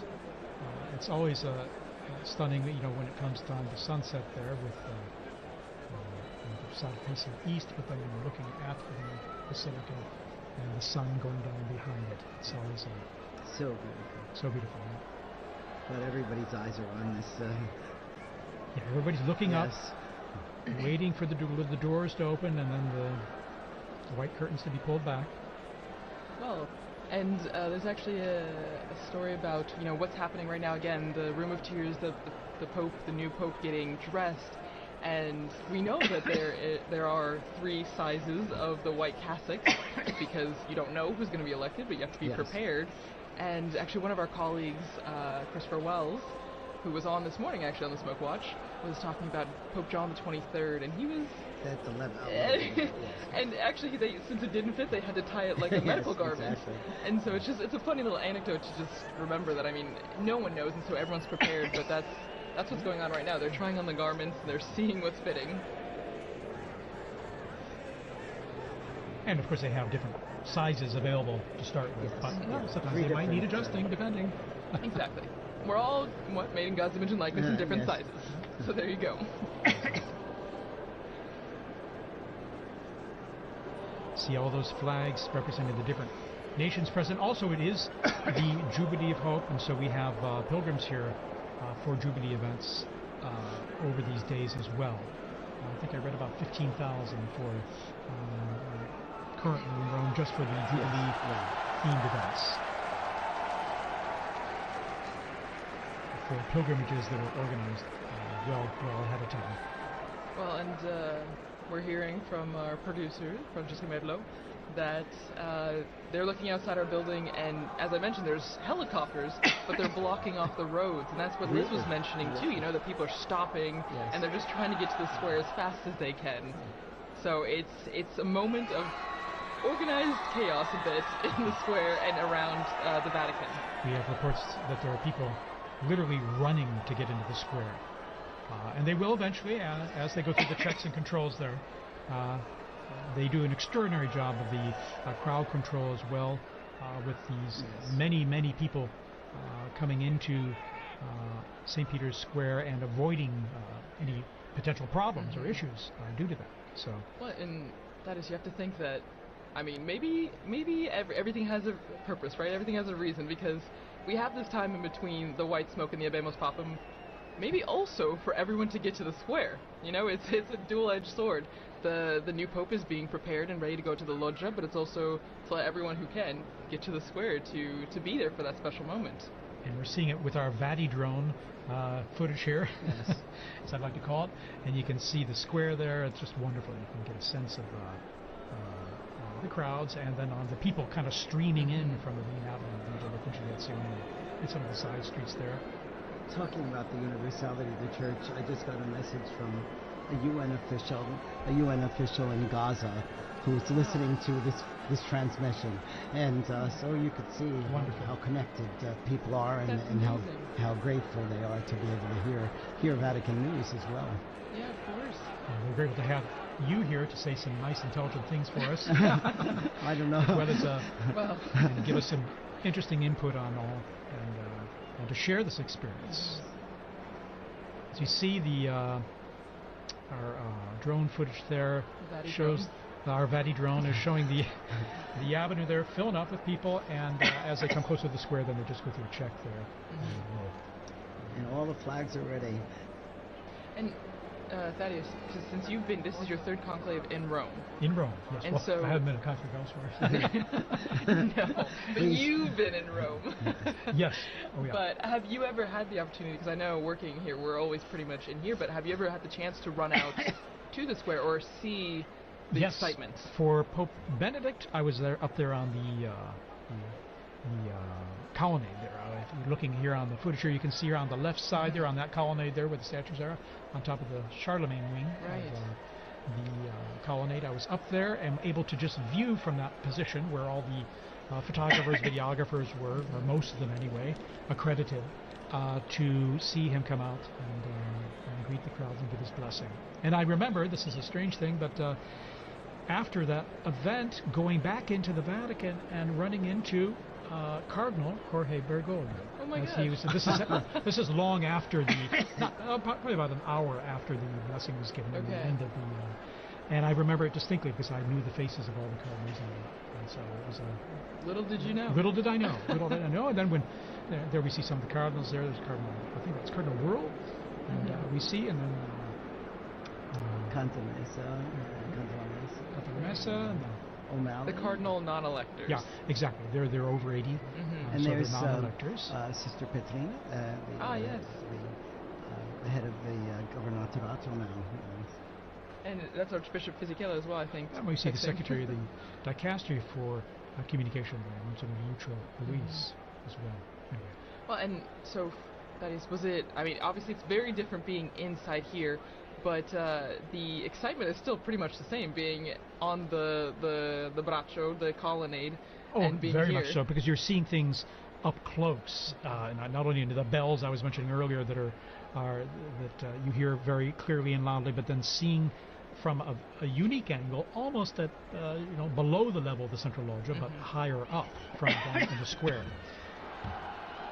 In 2013, then I remember I was down the street on the Conciliazione looking out the window at the crowds on Via della Conciliazione, and I could see the central loggia from which Pope Francis appeared in 2013. So that was my other experience, per se, and a unique one at that. And now here in our studio here, right close to the action there, exactly. It's a third privileged experience. Again, what's really you really feel is the excitement of it, and the joy of having a new pope, but then also the expectation: who's it going to be? Right. And I remember with Pope Benedict, it was a bit the weather was a bit cloudy and cool then. I mean, this is a day of just brilliant sunshine, mild temps. Of course, we're in May, and so things warm up here quite a bit and pretty quickly. When Pope Francis was elected, I was helping out at an English-speaking parish in Geneva, in addition to my other work. And the pastor had asked me to give a talk to the parents of the First Communion children. And we got the news just as I was ready to start the talk. So I knew tonight I'm not going to get anything else done with this. Wow, so you've gotten the announcement in different places all around the world. Yes. No, that's amazing. And every time just a tad different. And we have joining us Father Paul Samusumo, who's from Zambia, and he's head of the English Africa section here at Vatican News and the Dicastery for Communication. Father Samasumo, good to have you here. Many of our listeners who listen to the liturgies will recognize your voice as well as you do the commentaries for the papal events. How's this experience for you now? Thanks, TJ. Actually, I've been here all day, and then I went outside to meet someone. And you won't believe, I got blocked. I could hardly come in. I've been trying to come back for the last 10 minutes, but fortunately the security forces allowed me when I showed my badge. And, people are just running into the square. It's amazing. It's my first conclave. I've never. I came in just after Pope Francis had been elected. So this is quite an experience for you. It is an experience for me as well, yeah. Absolutely. Amazing. Even just the moments leading up to this experience. I live in a house where some of the cardinals also were staying before they moved to Santa Marta. Of course, there are only little tables, and sometimes we'll just provoke them. They had shown secrecy, of course, confidentiality, but it was so wonderful, and the dedication of them going to the congregations, in the meetings, and even the non-electors, some of them live there permanently in our house. And we have some of the staff who have been helping. They had to also do the swearing in, so that they would be. Some of them couldn't go because they're small children, and they wanted to stay next to their children. So it has been a great experience, even from that point of view. Well, and also, since you're from Zambia, how do you think people in Africa, the African continent, are taking this moment? I mean, we have viewers, listeners from all around the world, but your experience in watching the conclave and being prepared for this Abemos Papam moment, like, what do you think is the atmosphere, the environment of people watching in Africa? It's a great moment. I can tell you already I've received about 5 or 6 calls just within the space of 10 minutes as I was coming in. Wow. From some of my colleagues who are in the media. And I think the call that I really enjoyed was from my uncle. My uncle is 82, and usually we talk to him through my aunt because he has a problem of hearing. But he's so excited, so everybody's following. They're following on various channels there, the national television stations, on radio, and so forth. It's a great moment, and knowing Africa, they've always been fascinated by the popes. I remember even from a time when I was a young boy myself in catechism, we used to be taught the anthem, the papal anthem. Really? Yeah. So that was very familiar for you to hear. Not this one, but there's an old one that was translated in our languages. Oh, wonderful. Translated in your language? Yes. Yeah. In your language? Or yes, languages? Exactly. And what are your languages, by the way? Well, I'm from Zambia. And Zambia has 72 languages. Oh my goodness. Of which 8 or so are the main ones that's widely spoken. English is the official language, so you can get by with that. Fantastic. I imagine people tune in even to our live streams, even if it's in Italian, Latin, or with your translation in English. I imagine it's a way to connect people. Tune in the same, even if they don't understand what's being said. It is, and some directors of some of our Catholic radio stations. I'll give you an example. In Kenya alone, there are about 11 Catholic radio stations. Wow. So you've been asking, what time is the smoke? Why are we having the smoke? Yeah. Well, and it's really interesting now that we have you, Father Paul, in here, because as we heard from Father Bob, we had a message from Gaza, listening there, and then now you hearing messages from all over, and exactly. So it's the wide-reaching effect of this moment, and as the message or the theme that we've seen throughout our conversation has been universality, and how this is not just a moment for people here in Rome, and not just for Catholics, but for people everywhere. In fact, I'd like to thank people around the globe tuning into our live stream here. Maybe you're watching on a local or a national network, local Catholic radio, wherever you're listening. Thanks for joining us here. We're going to be providing you with all the information we can as we await this historic moment to find out who the new Pope is. And we'll know pretty soon. It's been about about a half hour or so since the close smoke. An hour. An hour? Okay. It was around 6 o'clock Rome time. There you are. It was 6:07 or something. Like so that. any moment now there. And we see the crowds are coming in to the square, still streaming in, slowly but surely. On the sides there, you can see on the right side and the left side, going through the checks there, and then coming into the square, and they can all see things pretty well because there are these big television screens and good high-res ones too in the square and along the Conciliazione Avenue leading into the square. So many people, they can see just what we're seeing all together here. These same images and coverage. Sometimes there's some text message or some subtitling there and info for them, but they can get a good idea of what's happening even if they're not up close, thanks to the nice new technology we have out there.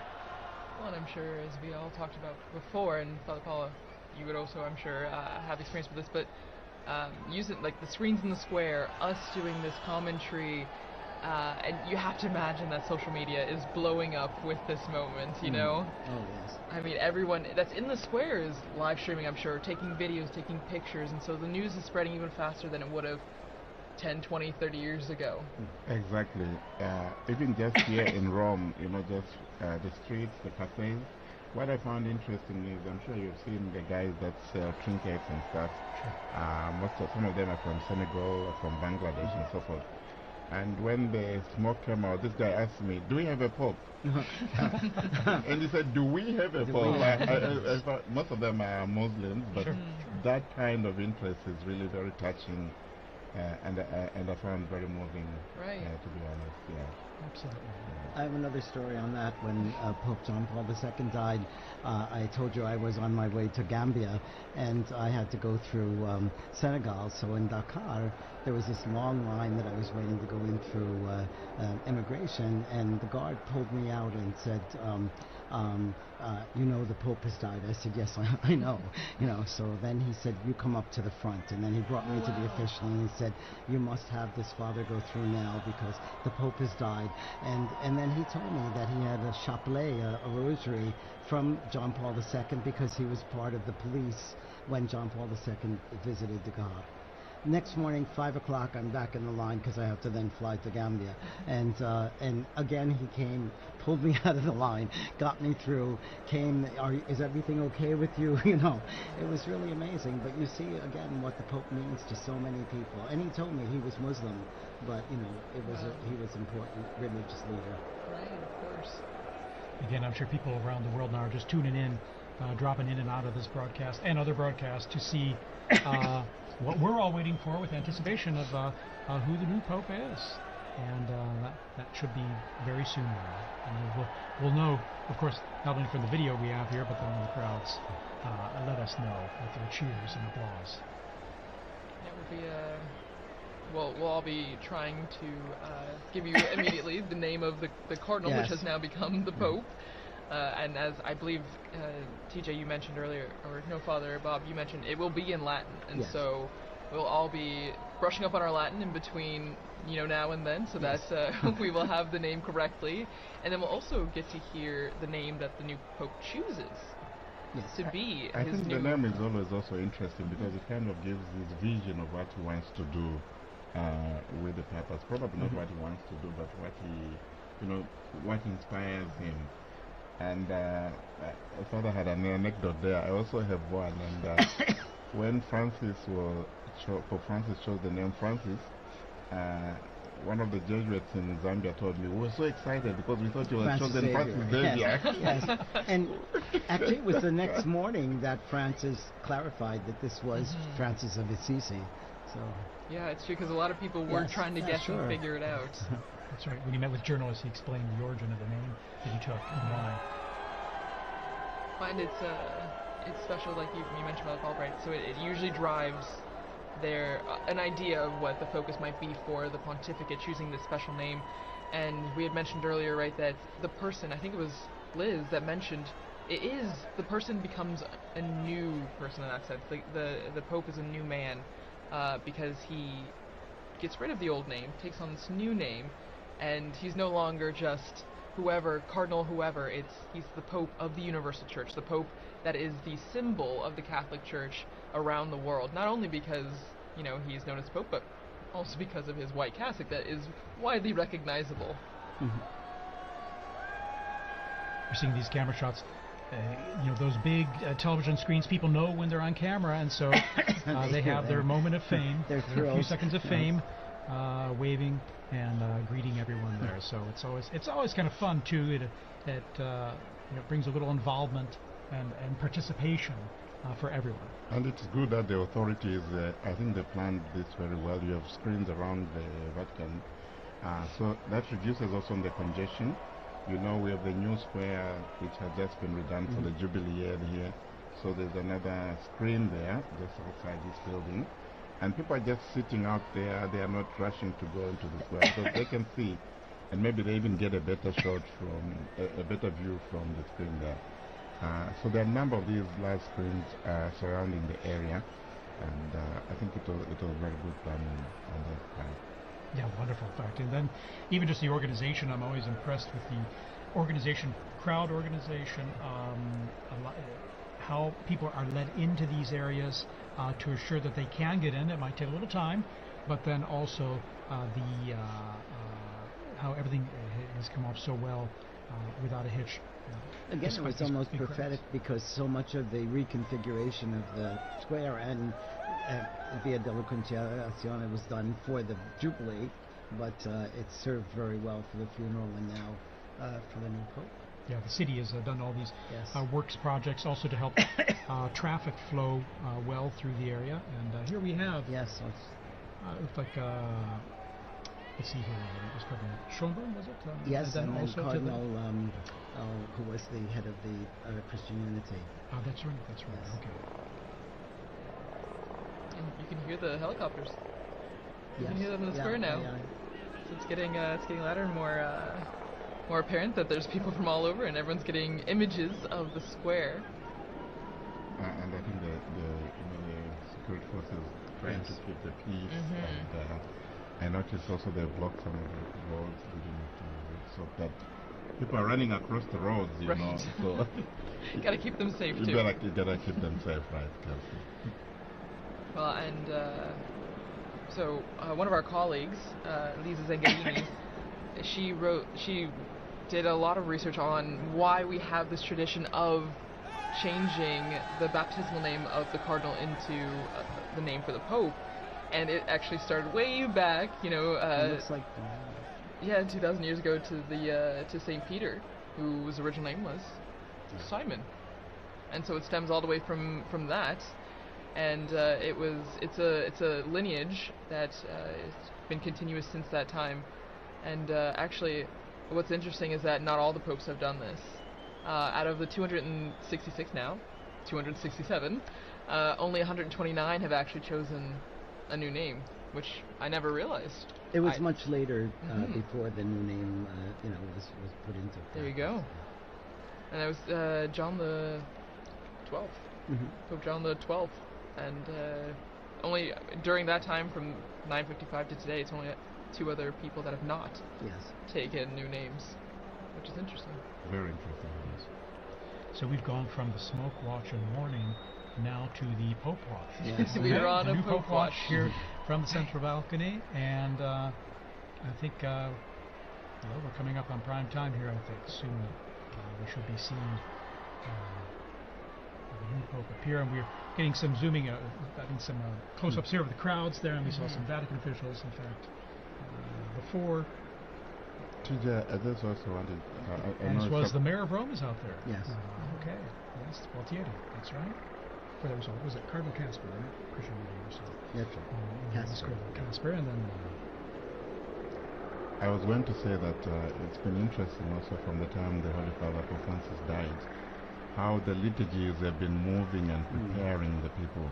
Yes. Even yesterday's Mass, just, the prayers, we implore you, give us a shepherd Yes. pleasing to you, one who will lead us by example and lead us to the gospel truth. This is in the collect and then the closing prayers. So this conclave liturgy is also very elaborate and very moving and preparing the people. So it's not just like this is just a successor to Francis. this is actually, a transformation. This is going to be Peter now, who is going to be taking office. That's right. Cardinal Ray said that in his homily, didn't he? He did. He's been such a gift during this time too, Cardinal Ray. Cardinal Ray's incredible. 92 years old, full of energy, and beautiful homilies, really inspiring us and helping us live through this whole ordeal. Very inspiring. At 92. Yes, 91. 92 years old. Amazing. Yeah, inspirational indeed, and then his energy, and also animated as well in delivering, yes. giving his homilies as well with passion. So I'm always impressed. But so here we are. All right, we got this flag. Someone is just asking me on the phone, do we have the name yet? No.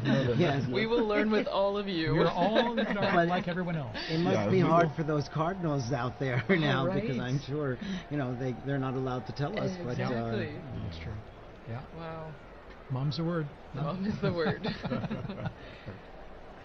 And we're just waiting for the appearance. Pope Watch is on high alert. That's right. It could be turned into. It will be a warning soon. It will be. Okay. So.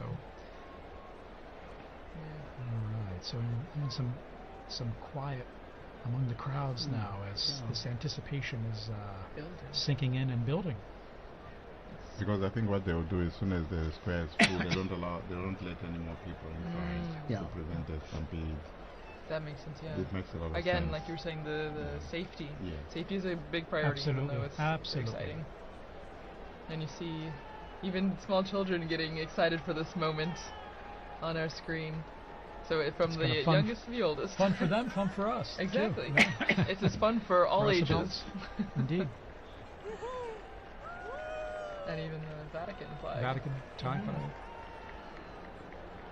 And we're lucky the sun's gone down behind, it looks like behind the Basilica now, so you won't have the sun blinding you as you look at the central balcony of the loggia there. So a bit of anxiety yesterday, when the smoke wasn't coming, and say, what's happening? Why is it taking that long, and so forth. But you could understand. I think, as has been explained, there's so much to do. There was the juramento, there was the homily of Cardinal Cantalamessa as well. Then and then there was also the Vespers as well. So I think you don't understand. But you could just understand also the anxiety and the joy and the excitement surrounding all this. Sure. Yeah. Of course. And then the first time going through the whole process of the voting process, whereas by the time this morning came around, it was all it wasn't anything new. They're going in there to vote, before prayer, of course. I mean, a lot of these flags that we're seeing on the screen as we wait for the Pope, it reminds me a lot of World Youth Day. The same kind of excitement, the same kind of building. You see young people from all over.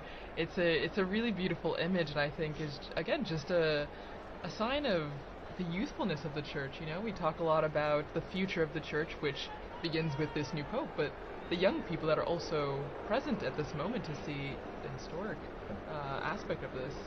It's really beautiful. And we see the internationality, the universality of the Catholic Church. It's a global reality, and we see that in the crowds there in the square. And this we also saw during the funeral of Pope Francis. So many people.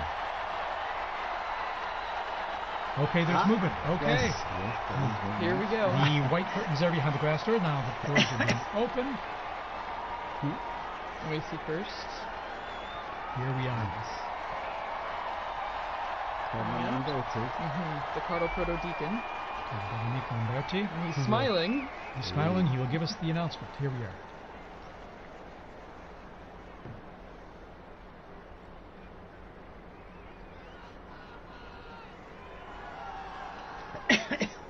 Suspense. Annuncio vobis gaudium magnum.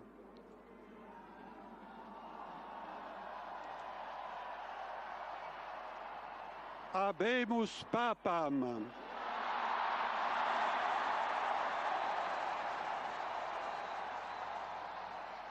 Eminentissimum, ac reverendissimum Dominum, Dominum Robertum Franciscum, Sancte Romane Ecclesiae Cardinalem Prevost. Qui sibi nomen imposuit Leonem XIV.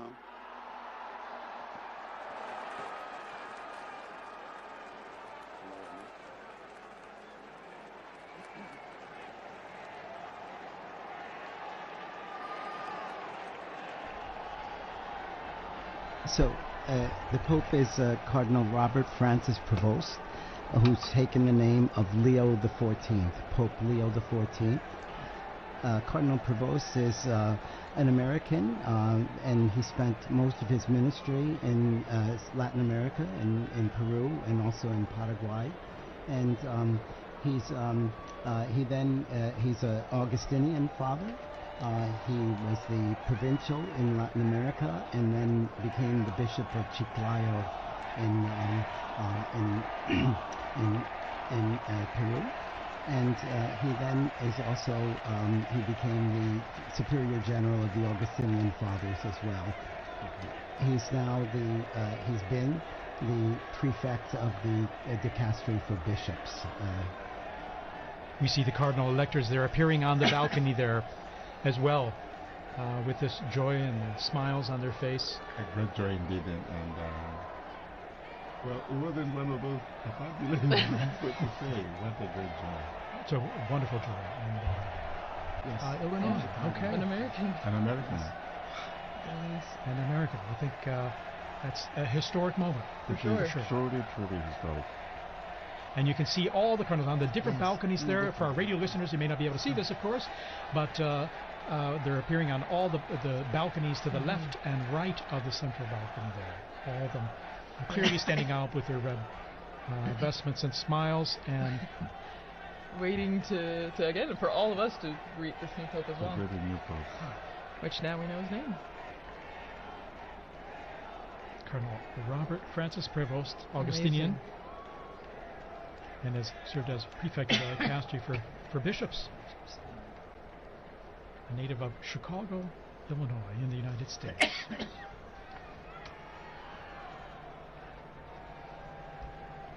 Wow. And so, as we said before, you saw all the flags and everything out in the square, and now all the Americans are holding their flags. Indeed. It's a historic and moment. the Who would have Peruvians imagined? too, I'm sure. Yeah. Because he spent most of his ministry in Peru. Yeah, and that's a special thing, So he has a connection with missionary multiple. experience Exactly. and this Exactly. continuation of evangelization mission of the church. The priority, yeah. So you can see still the like little pockets of red where all the cardinals are standing on the balconies. And from our Vati drone footage, and seeing it from above there, it's a unique view, perched above in front of the facade and looking down at them as they're on the balconies there, awaiting now as the new Pope, as we mentioned there, Cardinal Robert Francis Prevost, and Pope Leo the 14th. Pope Leo the Pope 14th. Leo the 14th. The 14th. And of course, Leo the 13th was the great social reforming Pope for us. He was all. the great social reformer. Yeah, and he died in 1903, so still fairly recent in the grand scheme of things. Was Pope Leo the one with Rerum Novarum? Yes, exactly. There you go, good memory. From my seminary. And then his successors wrote other encyclicals every 40 years afterwards. So he started like on a the trend. Yes, and it's really one of the constitutions of Catholic social ministry. And Catholic probably I social would say doctrine. a Pope needed for our times with all the social challenges the world has today. Yes. And he's, relatively young, 69 years old, born on the 14th of September, 1955, as you mentioned, in Chicago, Illinois, and so 69. Well, and Father Paul, as you were just saying, I agree, and maybe Father Bob, you can really stress this point because you work in social humanitarian, exactly, integral human development. So this is an important aspect of the church. The Catholic social, Catholic social teaching, I think, is important. Very. And it's often called the untold story of the church, or perhaps the hidden secret of the church. it has so much and there's a lot of development. And was one of the needs discussed by the cardinals during their congregations this last week too. So. Exactly. There's an American flag. There's flag there. People are thrilled about this. Yeah, you know, and there's quite a number of American students. Dr. O'Donnell was here, and he was going to be in the square with his American students. So you can imagine them cheering. Yes, that will be a treat for them, indeed. Yes. I can imagine the scene. The house I live behind is the Basilica of St. Augustine, where we have also the tomb of St. Monica. Yes. So that's beautiful a great day church for all the Augustinians. Yeah, very special day. Yes. Indeed, he. Looking at his biography, going back to more recent history, 1999, he was elected the provincial prior of the Mother of Good Counsel province in Chicago of the Augustinians, and after 2.5 years, the Ordinary General Chapter elected him Prior General of the Order of the OSAs. Ministry again entrusted to him in 2007 at their Ordinary General Chapter. And reading here, in October 2013, he returned to his province of Chicago to serve as teacher of the professed and provincial. He served as, and then you can see his roles there. In 3rd of November 2014, when Pope Francis appointed him apostolic minister of the Diocese of Chiclayo in Peru, where he served many years, and he was made a bishop there, and served there for many years. And then in March 2018, he became second vice president of the Peruvian Episcopal Conference, so working as a missionary there, missionary bishop as well in Peru. Here we're seeing these beautiful shots of the Vati drone there, at the same level almost of those balconies, and all the cardinals kind of crowded in those balconies. And they look like they have the same anticipation that we do. Exactly. Exactly.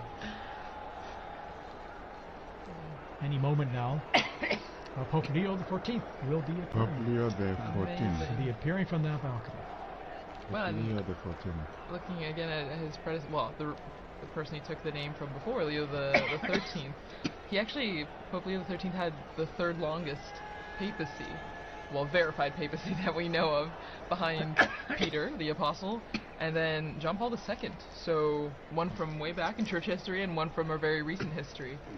Long live the Pope. Exactly. And even on the screens now you can see a lot of people climbing up on the what are they, the lampposts in St. Peter's Square. Anything to get a better view. Yes, just trying to get a good view of the new Pope. And there we have the cardinals. These are the cardinal electors, right? Right. The ones that helped make this decision. Yes.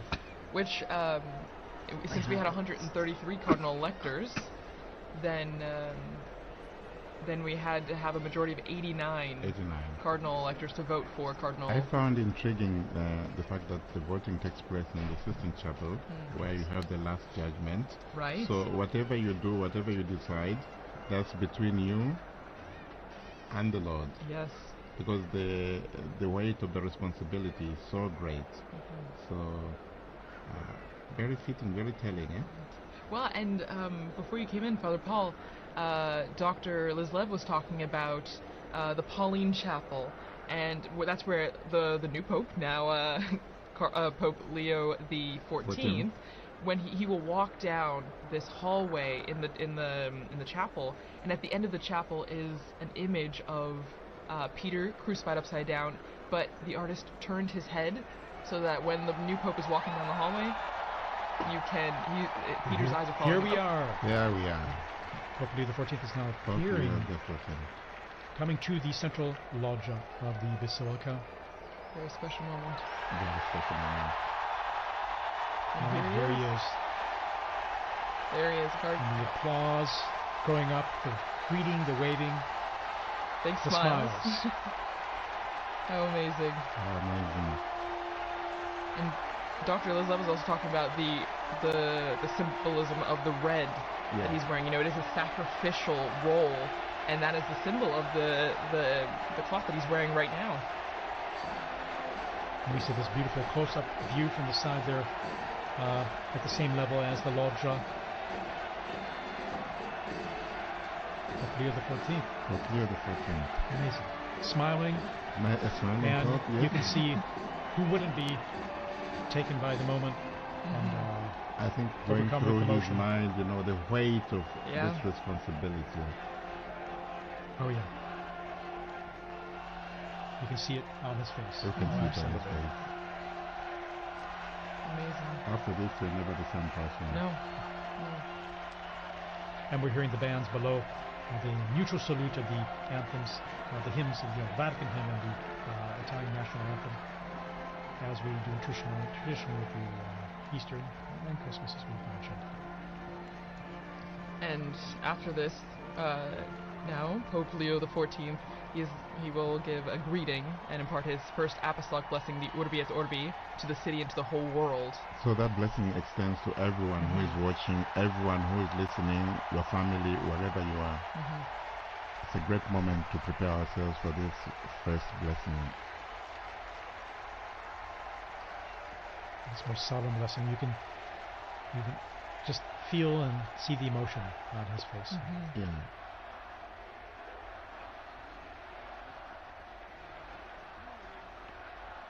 And the crowds there gathered in St. Peter's Square, still arriving, we're being told, from the avenues surrounding the Vatican there, the streets and the...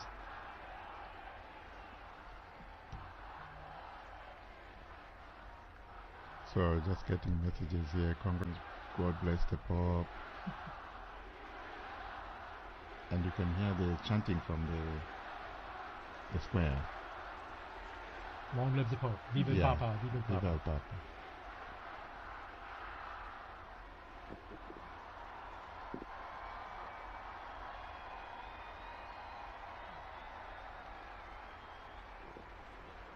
And we're all silent now, awaiting his first words.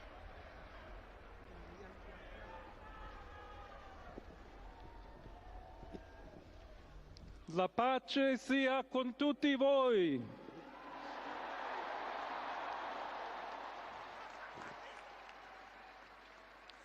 Fratelli, sorelle carissimi, questo è il primo saluto del Cristo risorto, il buon pastore che ha dato la vita per il gregge di Dio.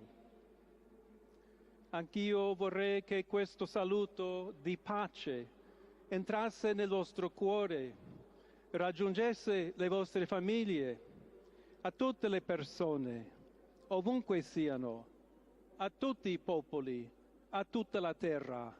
La pace sia con voi.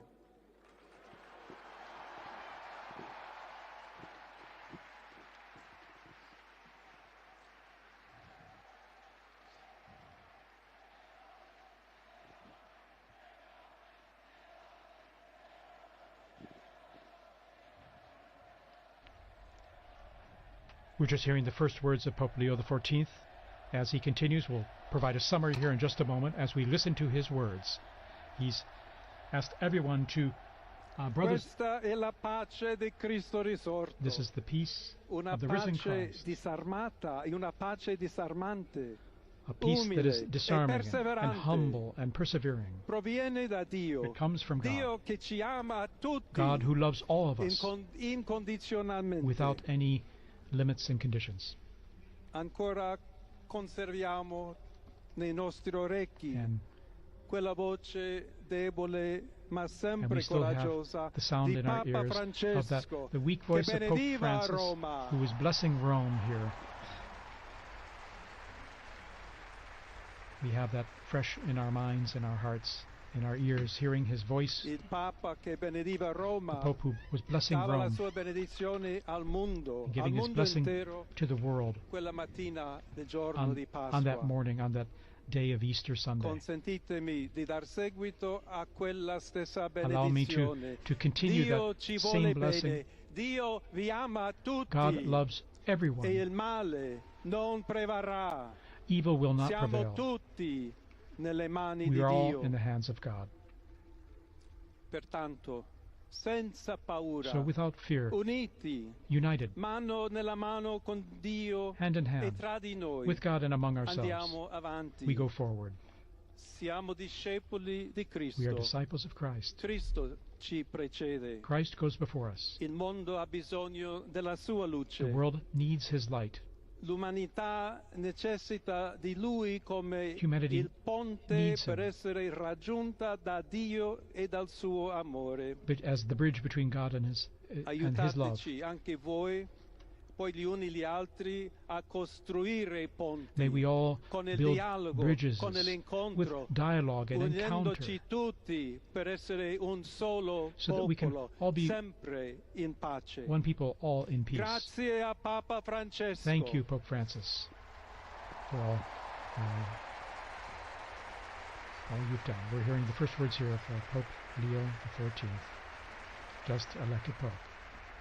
Voglio ringraziare anche tutti i confratelli I'd like cardinali to also che thank my brother hanno cardinals scelto me who chose per essere me to successore di be the Pietro successor of e Peter camminare insieme a voi and to come Chiesa walk along unita, with you, cercando sempre la pace, la giustizia, searching all together for cercando peace and sempre justice, lavorare come uomini and working e donne together, fedeli a Gesù men and women Cristo, faithful to senza Christ, paura, without fear, per proclamare to il Vangelo, proclaim the per gospel, essere missionari. to be missionaries.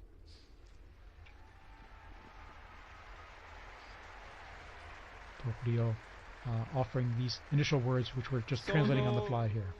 Un figlio di Sant'Agostino, I'm a son of Saint Augustine, Agostiniano, and I'm an Augustinian che ha detto: con voi sono cristiano who said, e per voi vescovo. with you I In am a questo Christian, and senso for you I am possiamo a bishop. tutti camminare So insieme may we all verso quella walk together patria towards that, la quale Dio ci ha preparato. to the place that God has prepared for us. May we walk together, Alla accompany each Chiesa other. To the Church di Roma, of Rome, un saluto a speciale. special greeting. As Bishop of Rome, of course, a special greeting. Dobbiamo cercare insieme come essere We've una got to chiesa look missionaria, at how we can together be a una missionary chiesa church, che costruisce i ponti, a church il that builds dialogo, bridges, sempre aperta a ricevere, that is come that questa is always piazza open con le to braccia receive aperte, a tutti, everyone, tutti coloro just che like in hanno this square, bisogno to receive della everyone, nostra to welcome carità, la everyone, nostra presenza, our il charity, dialogo, our l'amore. dialogue and love. Y se me permiten también una palabra, un saludo. And now, a greeting in Spanish. Please allow me here to A todos aquellos, y en modo particular a mi querida diócesis de Chiclayo en el So Perú, to all of you, but especially to the people of my diocese of Chiclayo in Peru, donde un pueblo fiel ha acompañado a su obispo, ha compartido su fe y ha dado tanto, tanto para where we seguir had such faithful siendo people accompanying iglesia fiel the de bishop, Jesucristo. and we had such faithful A people tutti voi, helping the fratelli e bishop. sorelle di Roma, d'Italia, di tutto il To mondo, all of you, vogliamo essere the people una of chiesa Rome and of Italy, sinodale, una chiesa che cammina, una chiesa che we need cerca to be a sempre la synodal pace, church, a cerca church that's a sempre la pilgrim, carità, cerca that sempre di shows essere charity vicino always, specialmente a coloro che soffrono. and especially is charitable to those who are suffering.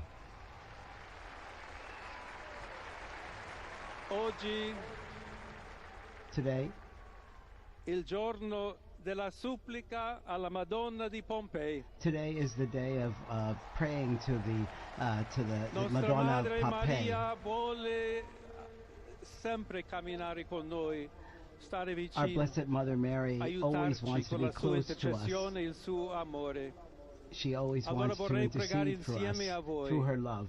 Preghiamo insieme So per questa nuova missione, let us pray together for per this new tutta la mission, Chiesa, for per la all of the pace nel church, mondo. for peace in the Chiediamo world, questa grazia speciale that she will di help Maria, us get nostra give us a madre. special grace, our mother. Ave Maria, piena di grazia, Hail Mary, il full of Signore è grace, con the te. Lord is with you. Tu sei benedetta fra le You are donne, blessed among e women, benedetto è il frutto del and tuo blessed is seno, the fruit Gesù. of your womb, Jesus. Santa Maria, Holy Madre Mary, di Dio, Mother of God, prega per noi pray peccatori, for us sinners, adesso e nell'ora now della and at the nostra end hour of our morte. death. Amen. Amen.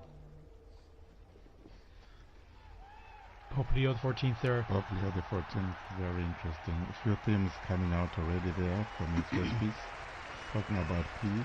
Indeed, saying a greeting of peace. May my greeting of peace enter into your hearts and reach your families. All people, wherever you are, all peoples of the entire planet. May peace be with you. God's peace be with you, he said. And here we see him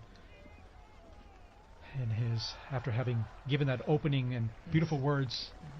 Continuing also the Francis, where he even said in Spanish and Italian, tutti, tutti, Il tutti, Santo todos. Padre Leone, a tutti I fedeli presenti And the Holy e a Father Pope quelli che Leo, and ricevono la to sua all people benedizione in a the mezzo square della and all radio, della receiving televisione e or delle hearing this altre tecnologie through di new technology, comunicazione, online, everywhere. concede l'indulgenza Offers plenaria his, nella forma the stabilita plenary dalla indulgence Chiesa. and the formula established by the Preghiamo Church. Dio We pray Onnipotente to Almighty God perché conservi a that- lungo il that he Papa a may guida della keep the Pope Chiesa e conceda and pace e protect him unità alla Chiesa and in guide the tutto Church il mondo.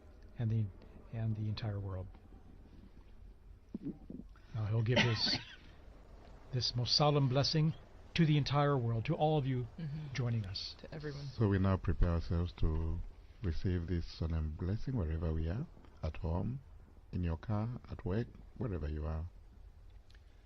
Sancti Apostoli Petrus et Paulus, de quorum potestate et auctoritate confidimus, So ipsi intercedant pro nobis ad the Dominum. holy apostles Peter Amen. and Paul, Precibus et meritis Beate Mariae semper Virginis, and we also Beati pray Michaelis to the Arcangeli, Blessed Mary, Beati Ioannis Baptiste, to et Sanctorum Apostolorum Petri et John- Pauli et omnium Sanctorum, misereatur vestri omnipotens Deus, et dimissis omnibus peccatis vestris, perducat vos Iesus Christus ad vitam aeternam.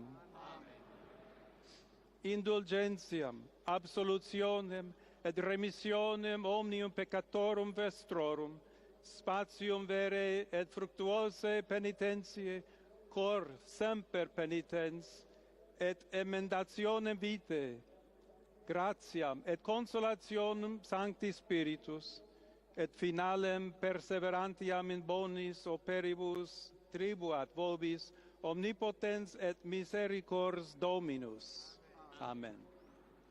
Et benedictio Dei omnipotentis, Patris et Filii et Spiritus Sancti descendat super vos et maniat semper.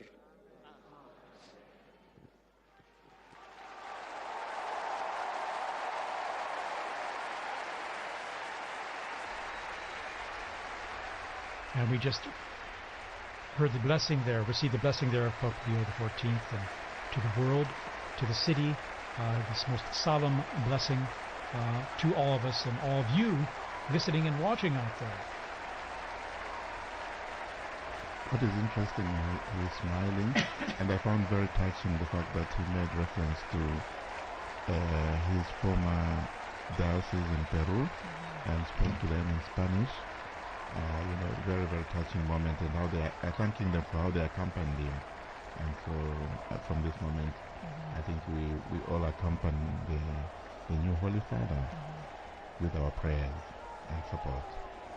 And once again, he asked, just like Pope Francis did before, he asked for continued prayers. You know, this is a heavy task, as we all noted before, and he continues to ask all of us for prayers and also for the intercession of Our Lady on the special feast day. and he asked us especially to be bridgehead, as he is the pontifex of the Israel, that we should all be brethren bridges, both here in the diocese diocese of Rome, in Italy, and throughout the world, and that we should build that on fraternity and on solidarity and on dialogue. So many times Pope Francis told us the same. There have been false debates, I think, in leading up to this about unity and diversity and things, but he's made it clear that he's looking for us to be united, but also to be the bridge builders and to bring about peace in the world through We're seeing this stunning footage, or this video of Vati drone there going close to the balcony and seeing, I think for the first time, unique images like this up close. The new Pope. There's about 100,000 people we're getting in the square right now who are seeing Pope Leo XIV for the first time. Here's Sister Pimentel from the border of Texas and Mexico that Pope Francis, she spoke to him when he was there. It's amazing, all the people who are appearing in the square now, and the connections they had present and past. Again, quite a novelty, an American Pope, and here he is waving, and again, once again, you can see the emotion and sense of responsibility, the weight of the office. Well, this is a beautiful view, seeing from inside the loggia, looking out, what he would see as he waves to the crowds. It's a very interesting place there. I don't know if you remember, we used to do the commentaries from that place. Indeed, commentary positions behind, off to the side of that big hall of blessings, and after those blessings, we would greet the Pope as well, briefly after on Easter or at Christmas. Well, that's our historic moment. The warning is over. We have a new Pope. And you know, let's see, Victoria, you were telling us here about, you were translating the prayer. This is the prayer that is read, the blessing, I'm sorry. So, may the holy apostles Peter and Paul, in whose power and authority we trust, intercede us before the Lord. Through the prayers and merits of Blessed Mary of the Virgin, St. Michael the Archangel, St. John the Baptist, the holy apostles Peter and Paul, all the saints, may Almighty God have mercy on you and forgive you all your sins, and may Jesus Christ bring you to this world. He speaks about the indulgence and the absolution and remission of sins, and he also gives the blessing. I'm not entitled to give them, albeit it'll be blessing, but we heard it from him. But again, it's the most solemn blessing that he gives and imparts. And again, in his words, he offered greetings of peace to everyone, everywhere, and stressed that he wishes to be a builder of peace in his ministry, and to that we can all be part of that in our own efforts in what we do. And 2 or 3 times mentioning the word missionary, I think probably also echoing his own experience as a missionary bishop, and now a pope. I found also that very touching, this openness to the world. And he's someone who is coming from the outside. He has been in the Korea, and now, so he has both worlds. And this is very interesting and quite assuring, I think, for the church. Well, and he comes from the Americas, so while he is an American by birth, being born in Chicago, he has connections to Peru, and so I think it's a beautiful continuity, between the two, the Americas right there. And as we see on the Vati drone, we're getting a good image of the apostles lined up on St. Peter's, the facade there, and you still see the massive crowds that have gathered, over at least 100,000 people, both in the piazza right there and beyond, past the Conciliazione and our office even. Indeed. And then again, that embrace of the 2 colonnades is just unique. It has a warm feeling to it. of welcoming and embracing those present there in the crowds. Now we're going to try and go back down on to the square there to our own Joseph Tulloch, our in the roving square. journalist, Our roving reporter. We're trying to connect with him. Again, it happens that the cell coverage there gets pretty saturated, even if it's pretty extensive. So we're waiting to link up with him to get some direct feedback from him. But while we wait for that, as you were just mentioning, TJ, about the arms of the colonnade, and that ties in perfectly with what Pope Leo XIV was talking about also in his Urbi et Orbi, the blessing and the greeting, where he speaks about we need to be welcoming to all people, tutti tutti tutti, todos todos todos, and so it continues. I mean, you get that welcoming embrace from the square, but then also from our new Pope, which is a continuity also from really Pope Francis, who initiated that, with his famous line, todos todos todos. Exactly. Everyone is welcome. It was interesting that he said, for you, I'm a bishop. With you, I'm a Christian. Yes. That was really beautiful. A quotation from St. Augustine, I think, yeah? Well, and it's true. It's a nice, it's a good way to identify himself, that we're all Christians, but he's also a shepherd when he was a bishop, but then now as the Bishop of Rome and the head of the Catholic Church. Again, embracing everyone, inviting everyone, basically underscoring the unity that brings us together, both Christians, non-Christians, everyone. And it means, TJ, we are going to see that unity you are talking about in the synodality, because he did refer to synodality as well.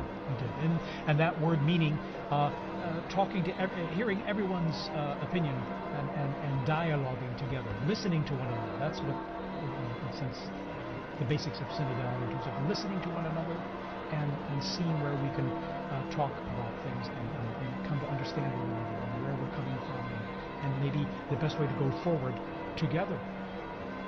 And we're going to be on, just to let you all know, we're going to be on the air here for a little while longer, at least another, probably about an hour here, to provide more updates on what's happening, and trying to connect to St. Peter's Square there with our own Joseph Tulloch. We're trying to get through there, and once we get through, we're going to chat with them and get some a sense of what it's like out there. I mean, the crowds are still there, although the square is slowly starting to empty now. And we're seeing the bands there that just performed earlier leaving. And again, an incredible moment. It's amazing to have a Pope from North America, from the United States, but one who's also lived and worked internationally, as you mentioned, Peru, and then here at the Vatican. In fact, his Italian is very fluent. We're going to take a little break here, a little musical interval, and we're going to come back just shortly here. So stay tuned.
Welcome back again to our live broadcast coming in here from St. Peter's Square in the Vatican.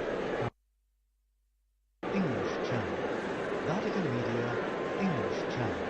Vatican Media, English Channel. Vatican Media, English Channel. Vatican Media, English Channel. Vatican Media, English Channel. Vatican Media, English Channel. Vatican Media, English Channel. Vatican Media, English Channel. Vatican Media, English Channel. Vatican Media, English Channel. Vatican Media.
Here we are.